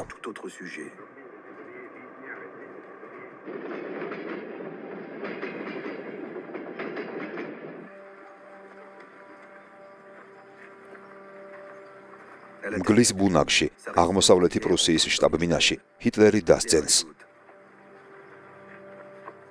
როცა ამ შავ ჭირს მოვიშორებთ თავიდან, კაცობრიობისთვის უმნიშვნელოვანეს საქმეს გავაკეთებთ. როგორც ამას ვაკეთებთ ბრძოლის ველზე.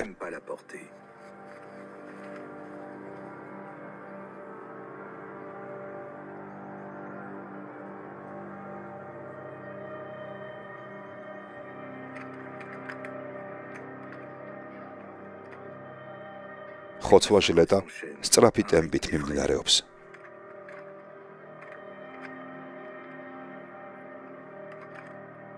ბერლინში ყოველ საღამოს იგზავნება სიკვდილით დასჯის ყოველდღიური ანგარიშები.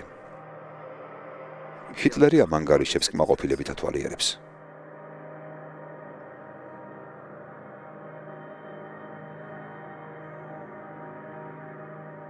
(1941 წლის დეკემბერში პოლიციის უსაფრთხოების ჯგუფის ხელმძღვანელი ვალტერ შტარლეკელი ბალტიისპირეთის ქვეყნებს აცხადებს იუდენფრაი, ანუ ებრაელებისგან გათავისუფლებულად. რამდენიმე თვეში აქ მილიონამდე ადამიანი დახვრიტეს.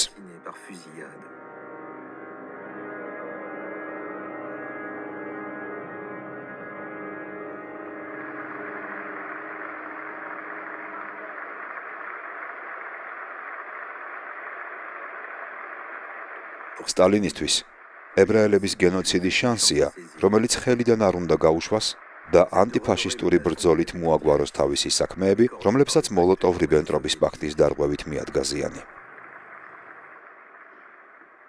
ჰიტლერის პარტია იმპერიალისტების პარტიაა. ისინი არიან ველური იდეალისტი ყაჩაღები. ამ ქვეყნად ყველაზე უარესი იმპერიალისტები. დემოკრატიული ღირებულებების მტერი. ებრაელთა მჟლეტი და შუა საუკუნოვანი რეაქციონერების პარტია. 1942 წლის აპრილში სტალინი ებრაელთა ანტიფაშისტურ კომიტეტს ქმნის. მისი კონტროლი NKVD-ს უფროს ბერიას ევალება. კომიტეტის თავმჯდომარედ ებრაული საზოგადოების წარმომადგენელს სოლომონ მიხოელს ნიშნავენ. ეს გახლავთ ერთგული კომუნისტი, რომელიც მოსკოვის ებრაულ თეატრს ხელმძღვანელობს.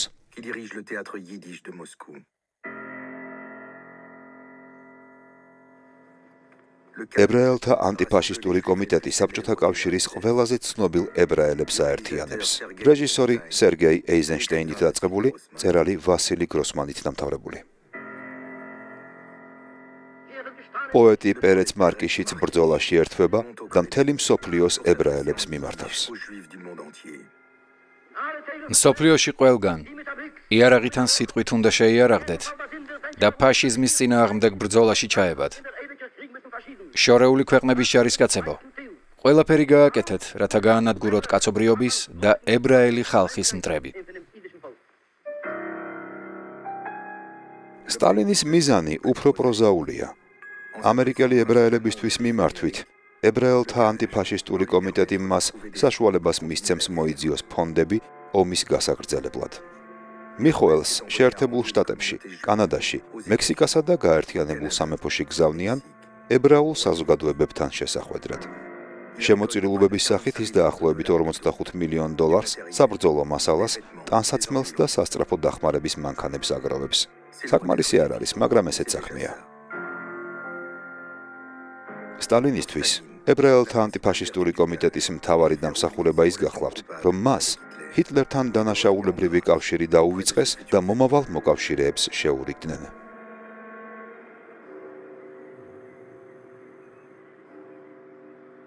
1941 წლის 7 ნოემბერს, იმ დროს, როცა გერმანელები მოსკოვის კარს არიან მომდგარნი, სტალინი ჯარს მიმართავს ფრონტზე წასვლის წინ. პარტიზანებო, ახლა მთელი მსოფლიო თქვენ გიყურებთ, როგორც ერთადერთ ძალას, რომელსაც შეუძლია ამ დამპყრობელ ყაჩაღთა ურდოების განადგურება. თქვენ გათავისუფლების დიადი მისიის შესრულება დაგეკისრათ. იყავით ღირსეულნი.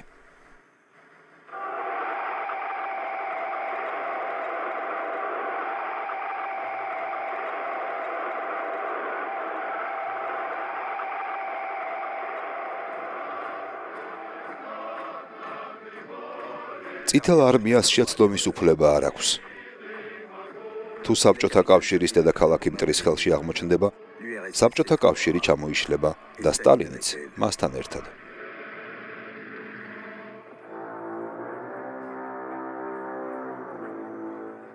გერმანელი გენერალი ფონ ბოკისთვის, რომელიც არმიის ცენტრალურ ჯგუფს ხელმძღვანელობს, გამარჯვება სულ რამდენიმე დღის ამბავია. ჰიტლერი ხარობს. სამთვიანი მომზადების შემდეგ, როგორც იქნა შესაძლებლობა გვაქვს ჩვენი მტერი გავსრისოთ. დღეს წლის უკანასკნელი ბრძოლა იწყება.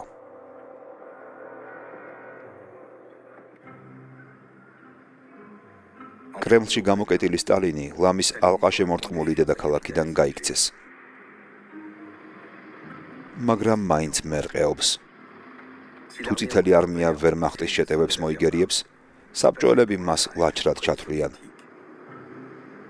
არადა ისინი ერთადერთ ჭეშმარიტ ძალას წარმოადგენენ, რომლის იმედიც ჯერ კიდევ შეუძლია ჰქონდეს. ამ დილემის პასუხს სტალინი გამალებით ეძებს ივანე მრისხანეს ბიოგრაფიაში, რომელსაც თავის სამუშაო კაბინეტში რამდენჯერმე გადაიკითხავს. როცა ალექსეი ტოლსტოის წიგნის ყდაზე მიაწერს, ჩვენ გავუძლებთ, გადაწყვეტილება უკვე მიღებული აქვს. სტალინი საადმირალო გემს არ დატოვებს. რაც უნდა მოხდეს, ისიც მოსკოველების ბედს გაიზიარებს.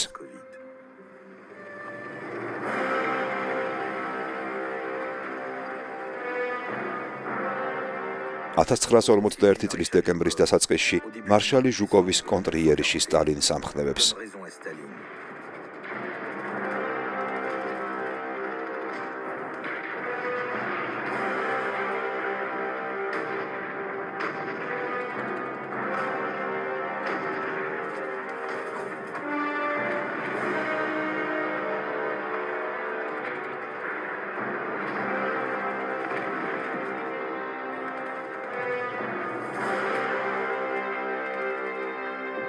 გერმანელები მოსკოვს ვერ აიღებენ. ბოლო მომენტში მათ დედაქალაქის გარეუბნებიდან განდევნიან და ნაპოლეონის დიდი არმიის მსგავსად დანარჩენს რუსეთის სასტიკი ზამთარი მიხედავს.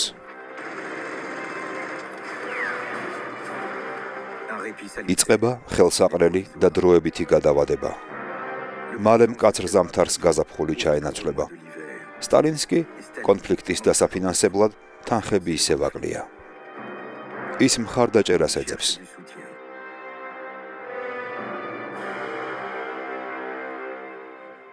ამერიკის პრეზიდენტი ფრანკლინ რუზველტი, რომელსაც ჰიტლერმა ომი გამოუცხადა, მას მხსნელად ევლინება. ვთხოვ კონგრესს, ხელისუფლებებს და სპეციალურ ფონდებს დამატებით დაამზადონ საბრძოლო მასალები, რათა გადავცეთ მათ, ვინც ამიერიდან ჩვენი მოკავშირეები არიან აგრესორი ქვეყნების წინააღმდეგ.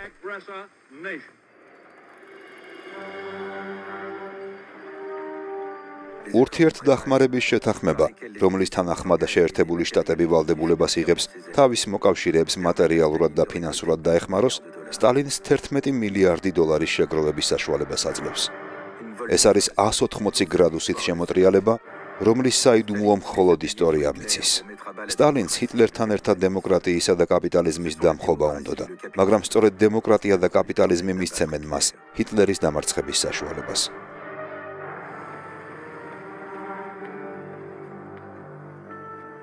შეერთებულ შტატებს, დიდი ბრიტანეთისა და რუსეთს შორის გაფორმებული ალიანსის მიუხედავად, ჰიტლერს ისევ სჯერა, რომ მალე გაიმარჯვებს.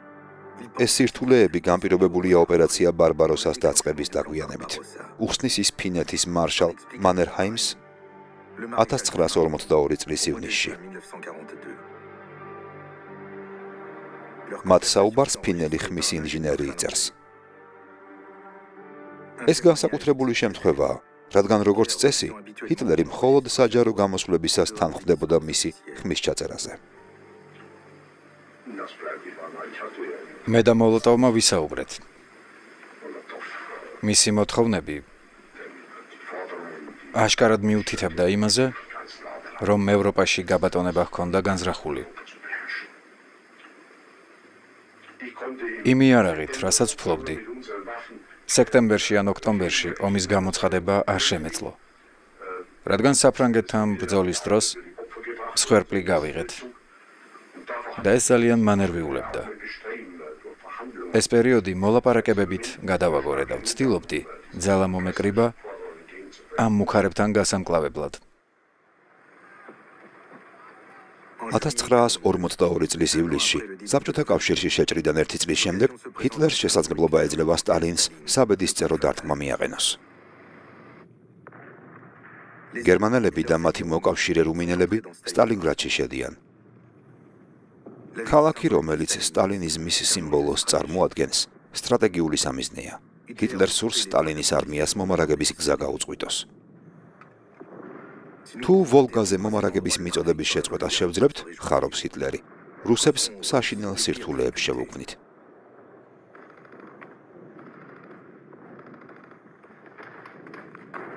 სექტემბრის ბოლოს გერმანიის მე-7 არმიას ქალაქის 90% აქვს დაპყრობილი.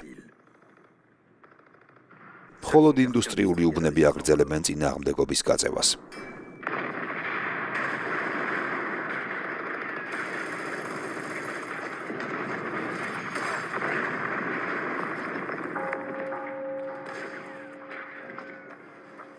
იმ დროს, როცა ჰიტლერი გამარჯვების აღსანიშნავად ემზადება, ბრძოლები ხანგრძლივდება, რასაც გერმანელი ჯარისკაცები ვირთხების ომს უწოდებენ. იბრძვიან ქუჩებისთვის, კვარტლებისთვის, ეზოებისთვის.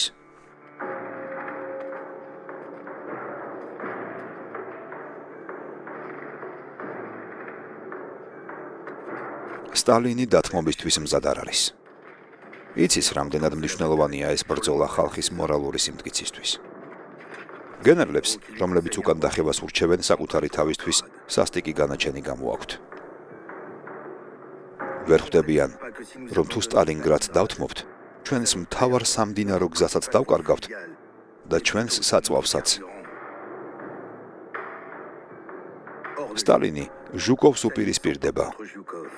თავის გენერლები ტერორში ხავს და ბრძანებს დახვრიტონ ყველა ჯარისკაცი, ვინც უკან დაიხევს და სამხედრო მანევრს ჩააგდებს.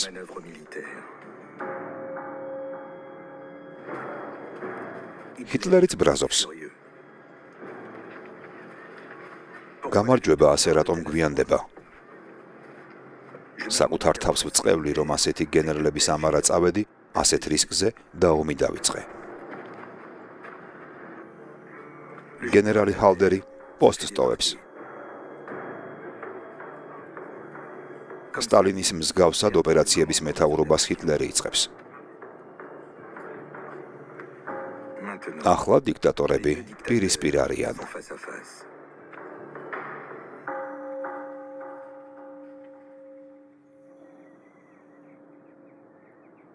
1942 წლის ნოემბერში ზამთრის ნაადრევად დადგომა მოცემულობას ცვლის.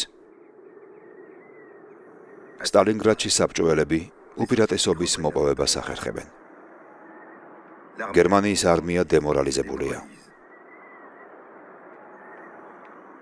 რაიხის საგარეო საქმეთა მინისტრი რიბენტროპი ტერიტორიული დათმობების სანაცვლოდ ჰიტლერს სამშვიდობო მოლაპარაკებების დაწყებას ურჩევს.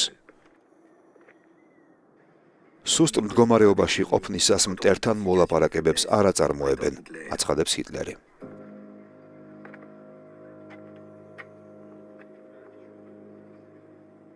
გადაღლილი ფიურერი რამდენიმე დღით თავის ნავსაყუდელში მიდის ბავარიის მთებში.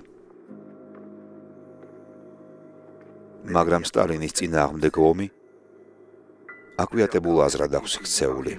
ბერგჰოფი და მისი სიმყუდროვე მაინც ვერ უფანტავს წუხილს. ისევ ჯიუტობს. ადრე თუ გვიან, რუსები მაინც გაჩერდებიან, დაიღლებიან ამასობაში კი ჩვენ რამდენიმე ახალ დივიზიას შევქმნით, რომლებიც მდგომარეობას გამოასწორებენ.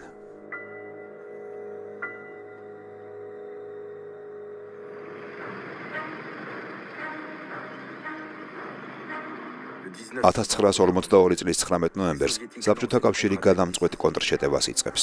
მარშალი ჟუკოვიც ადგილზეა.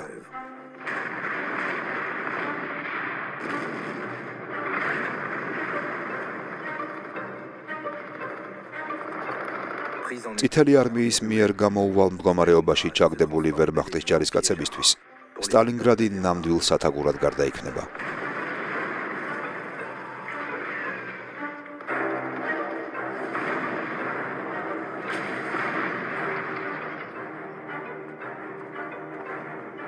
მარშალი პაულუსის მე-6 არმიის ჯარისკაცები, რომლებსაც მომარაგების გზები აქვთ მოჭრილი, შიმშილისა და სიცივისგან იხოცებიან.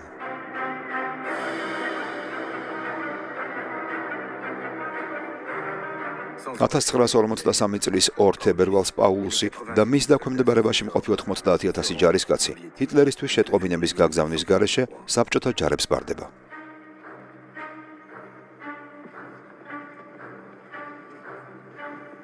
ჰიტლერი ცოფებს ყრის.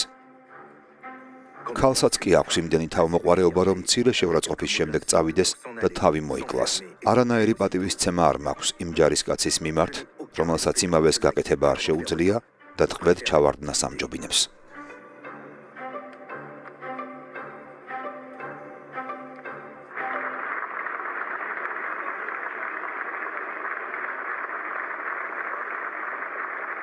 ეს სტალინის ტრიუმფია.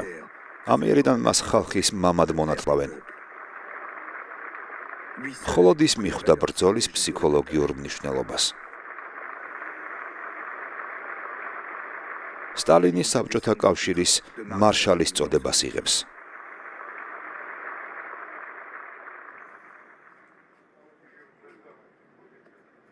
რუსებს საბოლოო გამარჯვების იმედი ეძლევათ.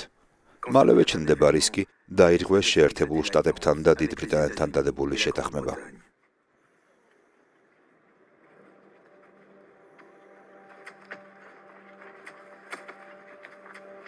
(1943 წლის თებერვალში გერმანელები საერთო საფლავებს პოულობენ პოლონეთის აღმოსავლეთ ნაწილში, კატინის ტყეში. მოლოტოვ-რიბენტროპის პაქტის ხელმოწერისა და ქვეყნის განაწილების შემდეგ 22,000 პოლონელი ოფიცერი და ჯარისკაცი იქნა დახვრეტილი კეფაში ტყვიით. ამ ხოცვა-ჟლეტის ამბავს მთელი მსოფლიო გაიგებს. ჰიტლერი და სტალინი მის ჩადენაში ერთმანეთს ადანაშაულებენ. ისინი გამოძიებას იწყებენ და პასუხისმგებლობას მოწინააღმდეგე მხარეს აკისრებენ.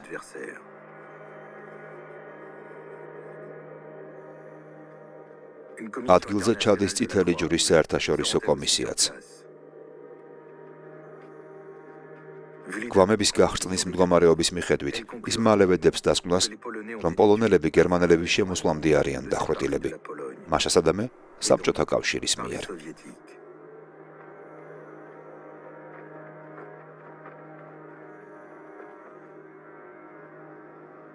რუზველტი და ჩერჩილი შეწუხებულნი არიან. მტრის მიერ ამ ინფორმაციის გამოყენებას მოკავშირეთა ბანაკში რღვევის შეტანა შეეძლო. შვედი ექსპერტების მიერ შედგენილ ზეგასაიდუმლოებულ ანგარიშს საგულდაგულოდ მალავენ.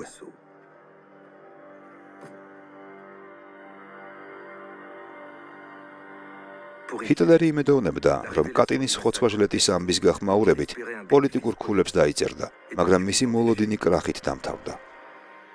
ეს ერთგვარი გაფრთხილებაა.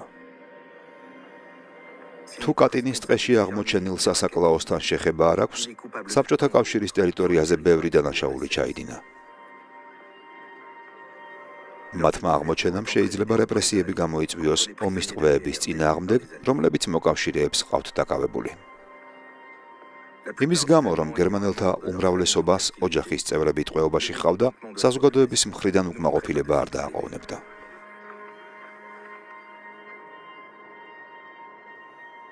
SS სპეციალურ რაზმებს ქმნის საფლავების მოსაძიებლად.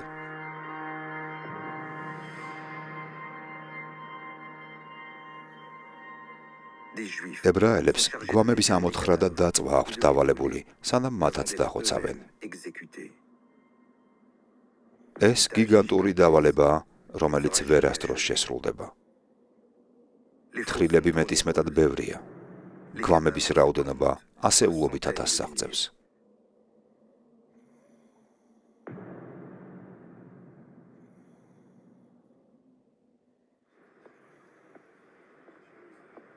პარადოქსია, მაგრამ სტალინისთვის, რომელმაც ხოცვა ჟლეტა თავად შეუკვეთა, კატინი დიპლომატიური გამარჯვებაა. კიდევ ერთი მოტივი თვითკმაყოფილებისთვის. ამიერიდან წითელი არმია ვერმახტზე ძლიერია.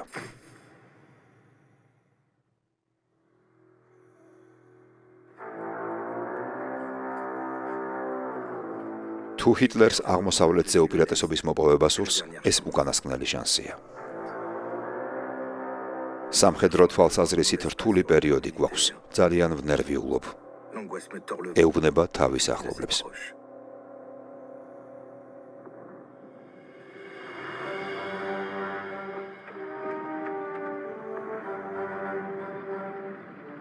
გენერლებს მანშტაინსა და მოდელს, რომლებიც ყველაზე გამორჩეულ და დახვეწილ სტრატეგებად ითვლებიან, გამარჯვების მოპოვებას ავალებენ.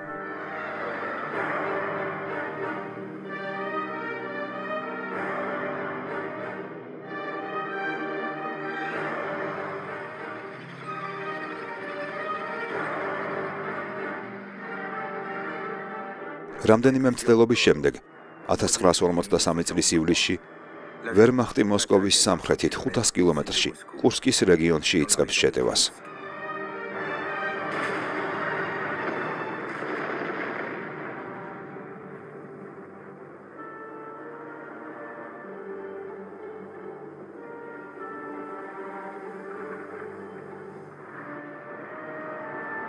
გერმანული ძალების გადანაწილება შეუმჩნეველი არ დარჩენილა. დაზვერვის ძლიერი სამსახურის წყალობით სტალინს არაფერი გამოეპარება თავისი მტრის გეგმების შესახებ.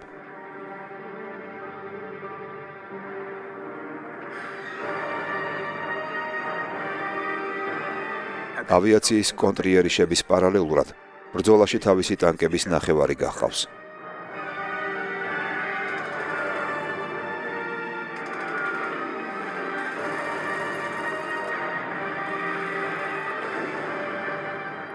პირველი 5 დღის განმავლობაში კურსკის ბრძოლა ჰაერშიც ისეთივე სიძლიერით მიმდინარეობს, როგორც ხმელეთზე.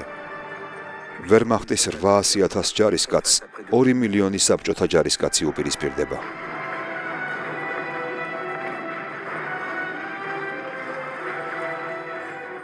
ერთი კვირის თავზე ბრძოლის ბედი წითელი არმიის სასარგებლოდ ტრიალდება. 13 ივლისს ჰიტლერი გენშტაბში მიდის, რომელსაც სახმელეთო არმიის უმაღლესი სარდლობა ხელმძღვანელობს. გენერლები შესამუშავებელ სტრატეგიებთან დაკავშირებით გამათობენ. ზოგიერთებს ბრძოლის გაგრძელება უნდათ. დანარჩენები ამტკიცებენ, რომ მოგება შეუძლებელია. ამ გაურკვევლობაში ჰიტლერი იერიშის შეჩერების განკარგულებას გასცემს. სტალინი ჰიტლერთან დუელში დაწინაურდა. 1943 წლის 25 ივლისს გაზეთი იზვესტია მისი ხელით დაწერილ კომუნიკეს აქვეყნებს, რომლის თანახმად საბჭოთა გამარჯვება სახალხოდ ცხადდება. მარადიული დიდება გმირებს, რომლებიც ბრძოლის ველზე დაეცდნენ ჩვენი სამშობლოს თავისუფლებისა და ღირსებისთვის.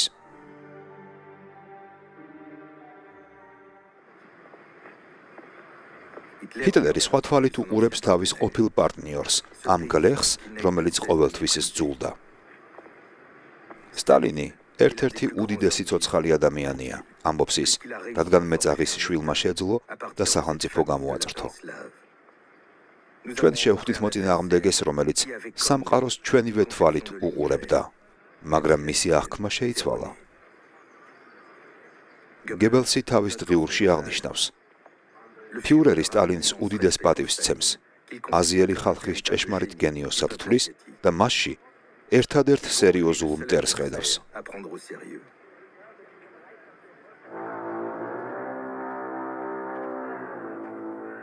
1944 წლის ზამთარში ჰიტლერი სულ უფრო დასუსტებული და დეპრესიული ჩანს. მდგომარეობიდან გამოდის, როგორც კი ფრონტიდან ახალ ამბავს იგებს. ამბები კი მხოლოდ ცუდი მოდის. 1944 წლის 24 იანვარს აღმოსავლეთის ფრონტის გენერლებს ეუბნება. თუ ამ სამკვდრო სასიცოცხლო ბრძოლაში ბედისწერამ ჩვენი დამარცხება ინება, თქვენ, ჩემო ოფიცრებო, იარაღით უნდა დამიდგეთ გვერდით და გერმანიის ღირსების დასაცავად სისხლის უკანასკნელ წვეთამდე იბრძოლოთ.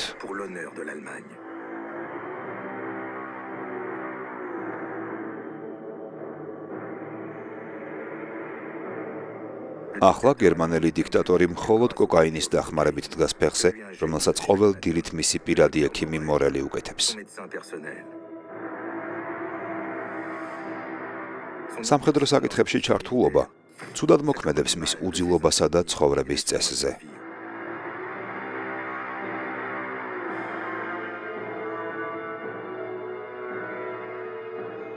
ყოველდღიური ნემსების გარდა ჰიტლერი დღეში 28 ტაბლეტამდე ნარკოტიკულ საშუალებას და პრეპარატს იღებს.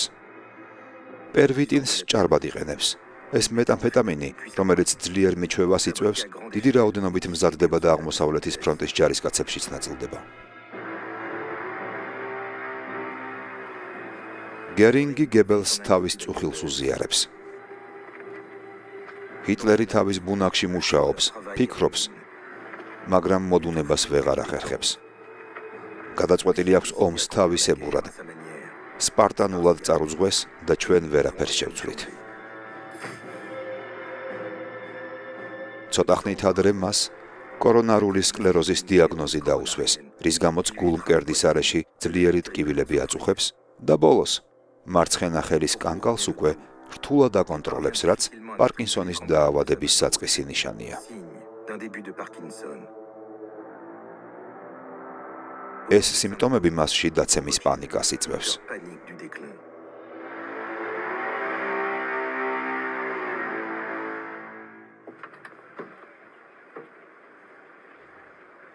კონფლიქტისგან დასუსტებულ სტალინსაც აკვიატებული აქვს სიკვდილზე ფიქრი.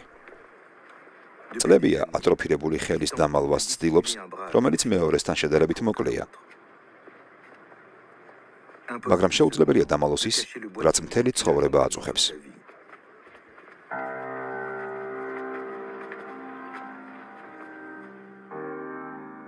სტალინი არანაკლებად არის დაკომპლექსებული ფსორიაზით და ყვავილით ბავშვობაში რომ გადაიტანა და მის დამალვას ყოველთვის ვერ ახერხებს.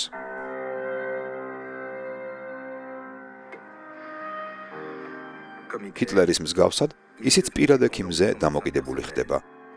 ეს არის ალექსანდრ ბოგომოლეცი, უკრაინელი მკვლევარი, რომელიც აცხადებს, რომ ახალგაზრდობის ელიქსირი გამოიგონა, რაც ციცოცხლის გახანგრძლივებას შეუწყობს ხელს. მაგრამ ბოგომოლეცი ვერ მიიღებს იმ შედეგს, რომელსაც ელოდა.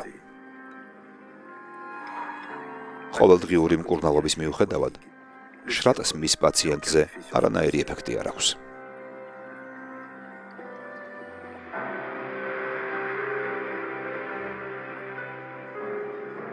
მართალია სტალინის ჯანმრთელობის მდგომარეობა უარესდება, მაგრამ 1944 წლის დასაწყისში ის მორალურად უფრო მხნედ არის.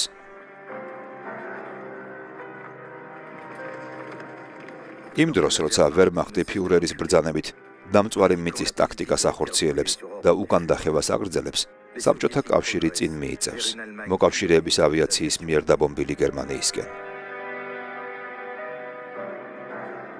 უკრაინას, ბელორუსიას, ბალტიისპირეთს, ბულგარეთს, რუმინეთს, უნგრეთს, ჩეხოსლოვაკიასა და პოლონეთს წითელი არმია იკავებს. ჯარები გზადაგზა პოულობენ სიკვდილის ქარხნებს, რომლებიც საიდუმლოდ ჰქონდათ აშენებული ნაცისტებს: ბელზეკი, სობიბორი, ტრებლინკა, აუშვიც-ბირკენაუ, მაიდანეკი.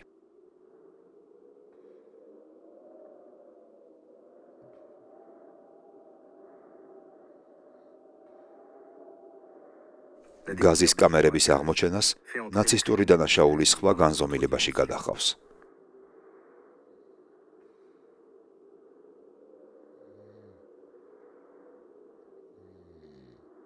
მესამე რაიხის მიერ წარმოებული წმენდის კამპანიის დროს 6 მილიონი ებრაელი ამოწყვიტეს.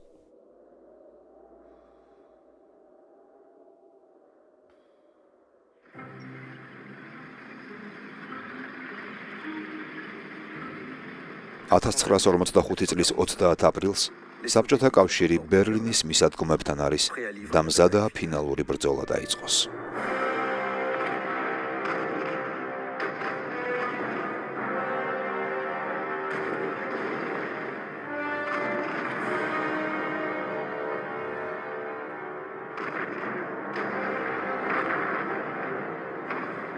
რაიხის კანცელარიის მიწისქვეშა ბუნკერში გადაყვანილი ჰიტლერი ისტერიკაშია და სათითაოდ დახვრეტით ემუქრება თავის გენერლებს და ყველას, ვინც ანგლო-ამერიკელებთან სამშვიდობო ხელშეკრულების გაფორმებას შეეცდება.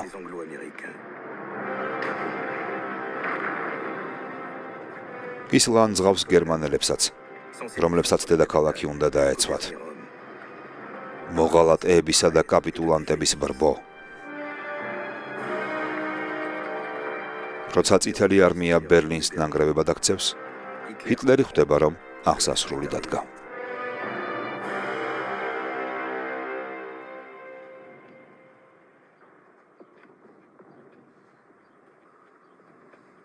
(1945 წლის 20 აპრილს რაიხის კანცელარიის ბაღში ბოლო გამოჩენისას ის ულოცავს უკანასკნელ ჯარისკაცებს, ფანატიკოს მოზარდებს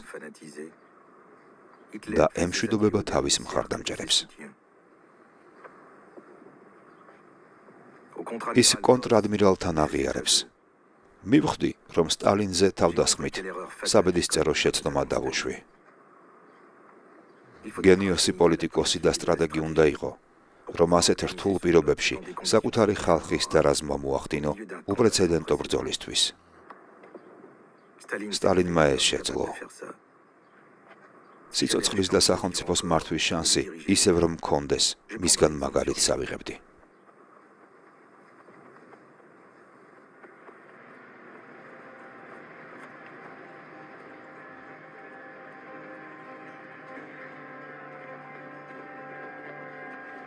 (1945 წლის 1 მაისს მარშალი ჟუკოვი სტალინს ღამის 4 საათზე ურეკავს. ჰიტლერმა თავი მოიკლა. მოხდა ის, რაც მაგ ნაძირალას უნდა მოსვლოდა, პასუხობს სტალინი. სამწუხაროა, რომ ცოცხლად ვერ შევიფყარით. სად არის მისი გვამი? ჟუკოვი. ჯერ არ ვიცით. გერმანული არმიის გენშტაბის უფროსი ამბობს, რომ გვამი დაწვეს.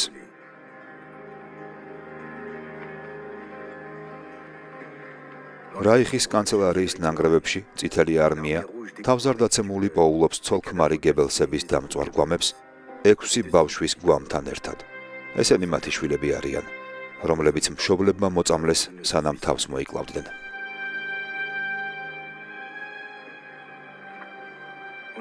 ნახულობენ კიდევ ერთ გვამს, რომელიც ძალიან ჰგავს ჰიტლერს. სწრაფი კვლევის ჩატარების შემდეგ საბჭოთა დაზვერვის სამსახურმა დაასკვნა, რომ ეს არ არის ფიურერი. მისი ნეშტი დღემდე არ არის ნაპოვნი.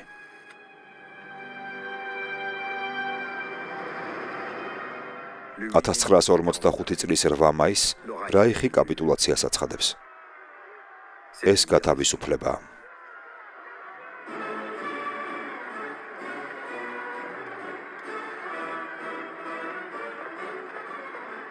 ამხანაგებო, დადგა გერმანიაზე დიადი გამარჯვების დღე. წითელმა არმიამ და ჩვენი მოკავშირეების ჯარებმა ფაშისტური გერმანია მუხლებზე დააჩოქეს. მან დამარცხება აღიარა და უპირობო კაპიტულაცია გამოაცხადა. გამარჯვებას გილოცავთ, ჩემო ძვირფასო თანამემამულეებო.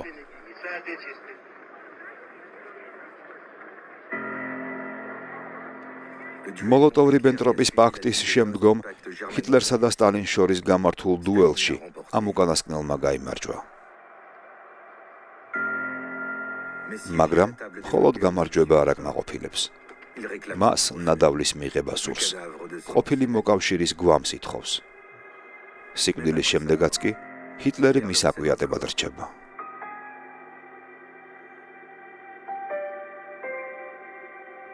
1946 წელს რაიხის კანცელარიის ეზოში თავის ქალის და ყბის ნაწილებს პოულობენ.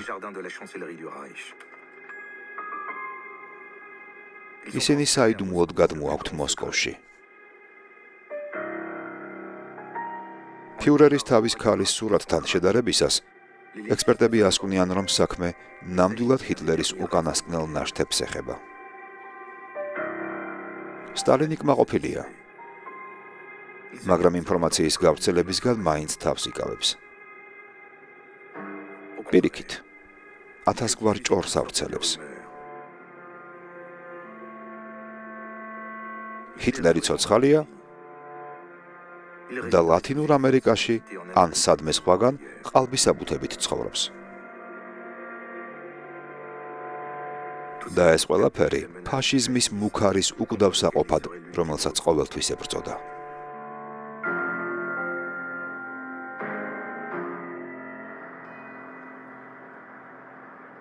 ჰიტლერის სიკვდილიდან 8 წლის შემდეგ 1953 წლის 5 მარტს სტალინი 74 წლის ასაკში გარდაიცვალა.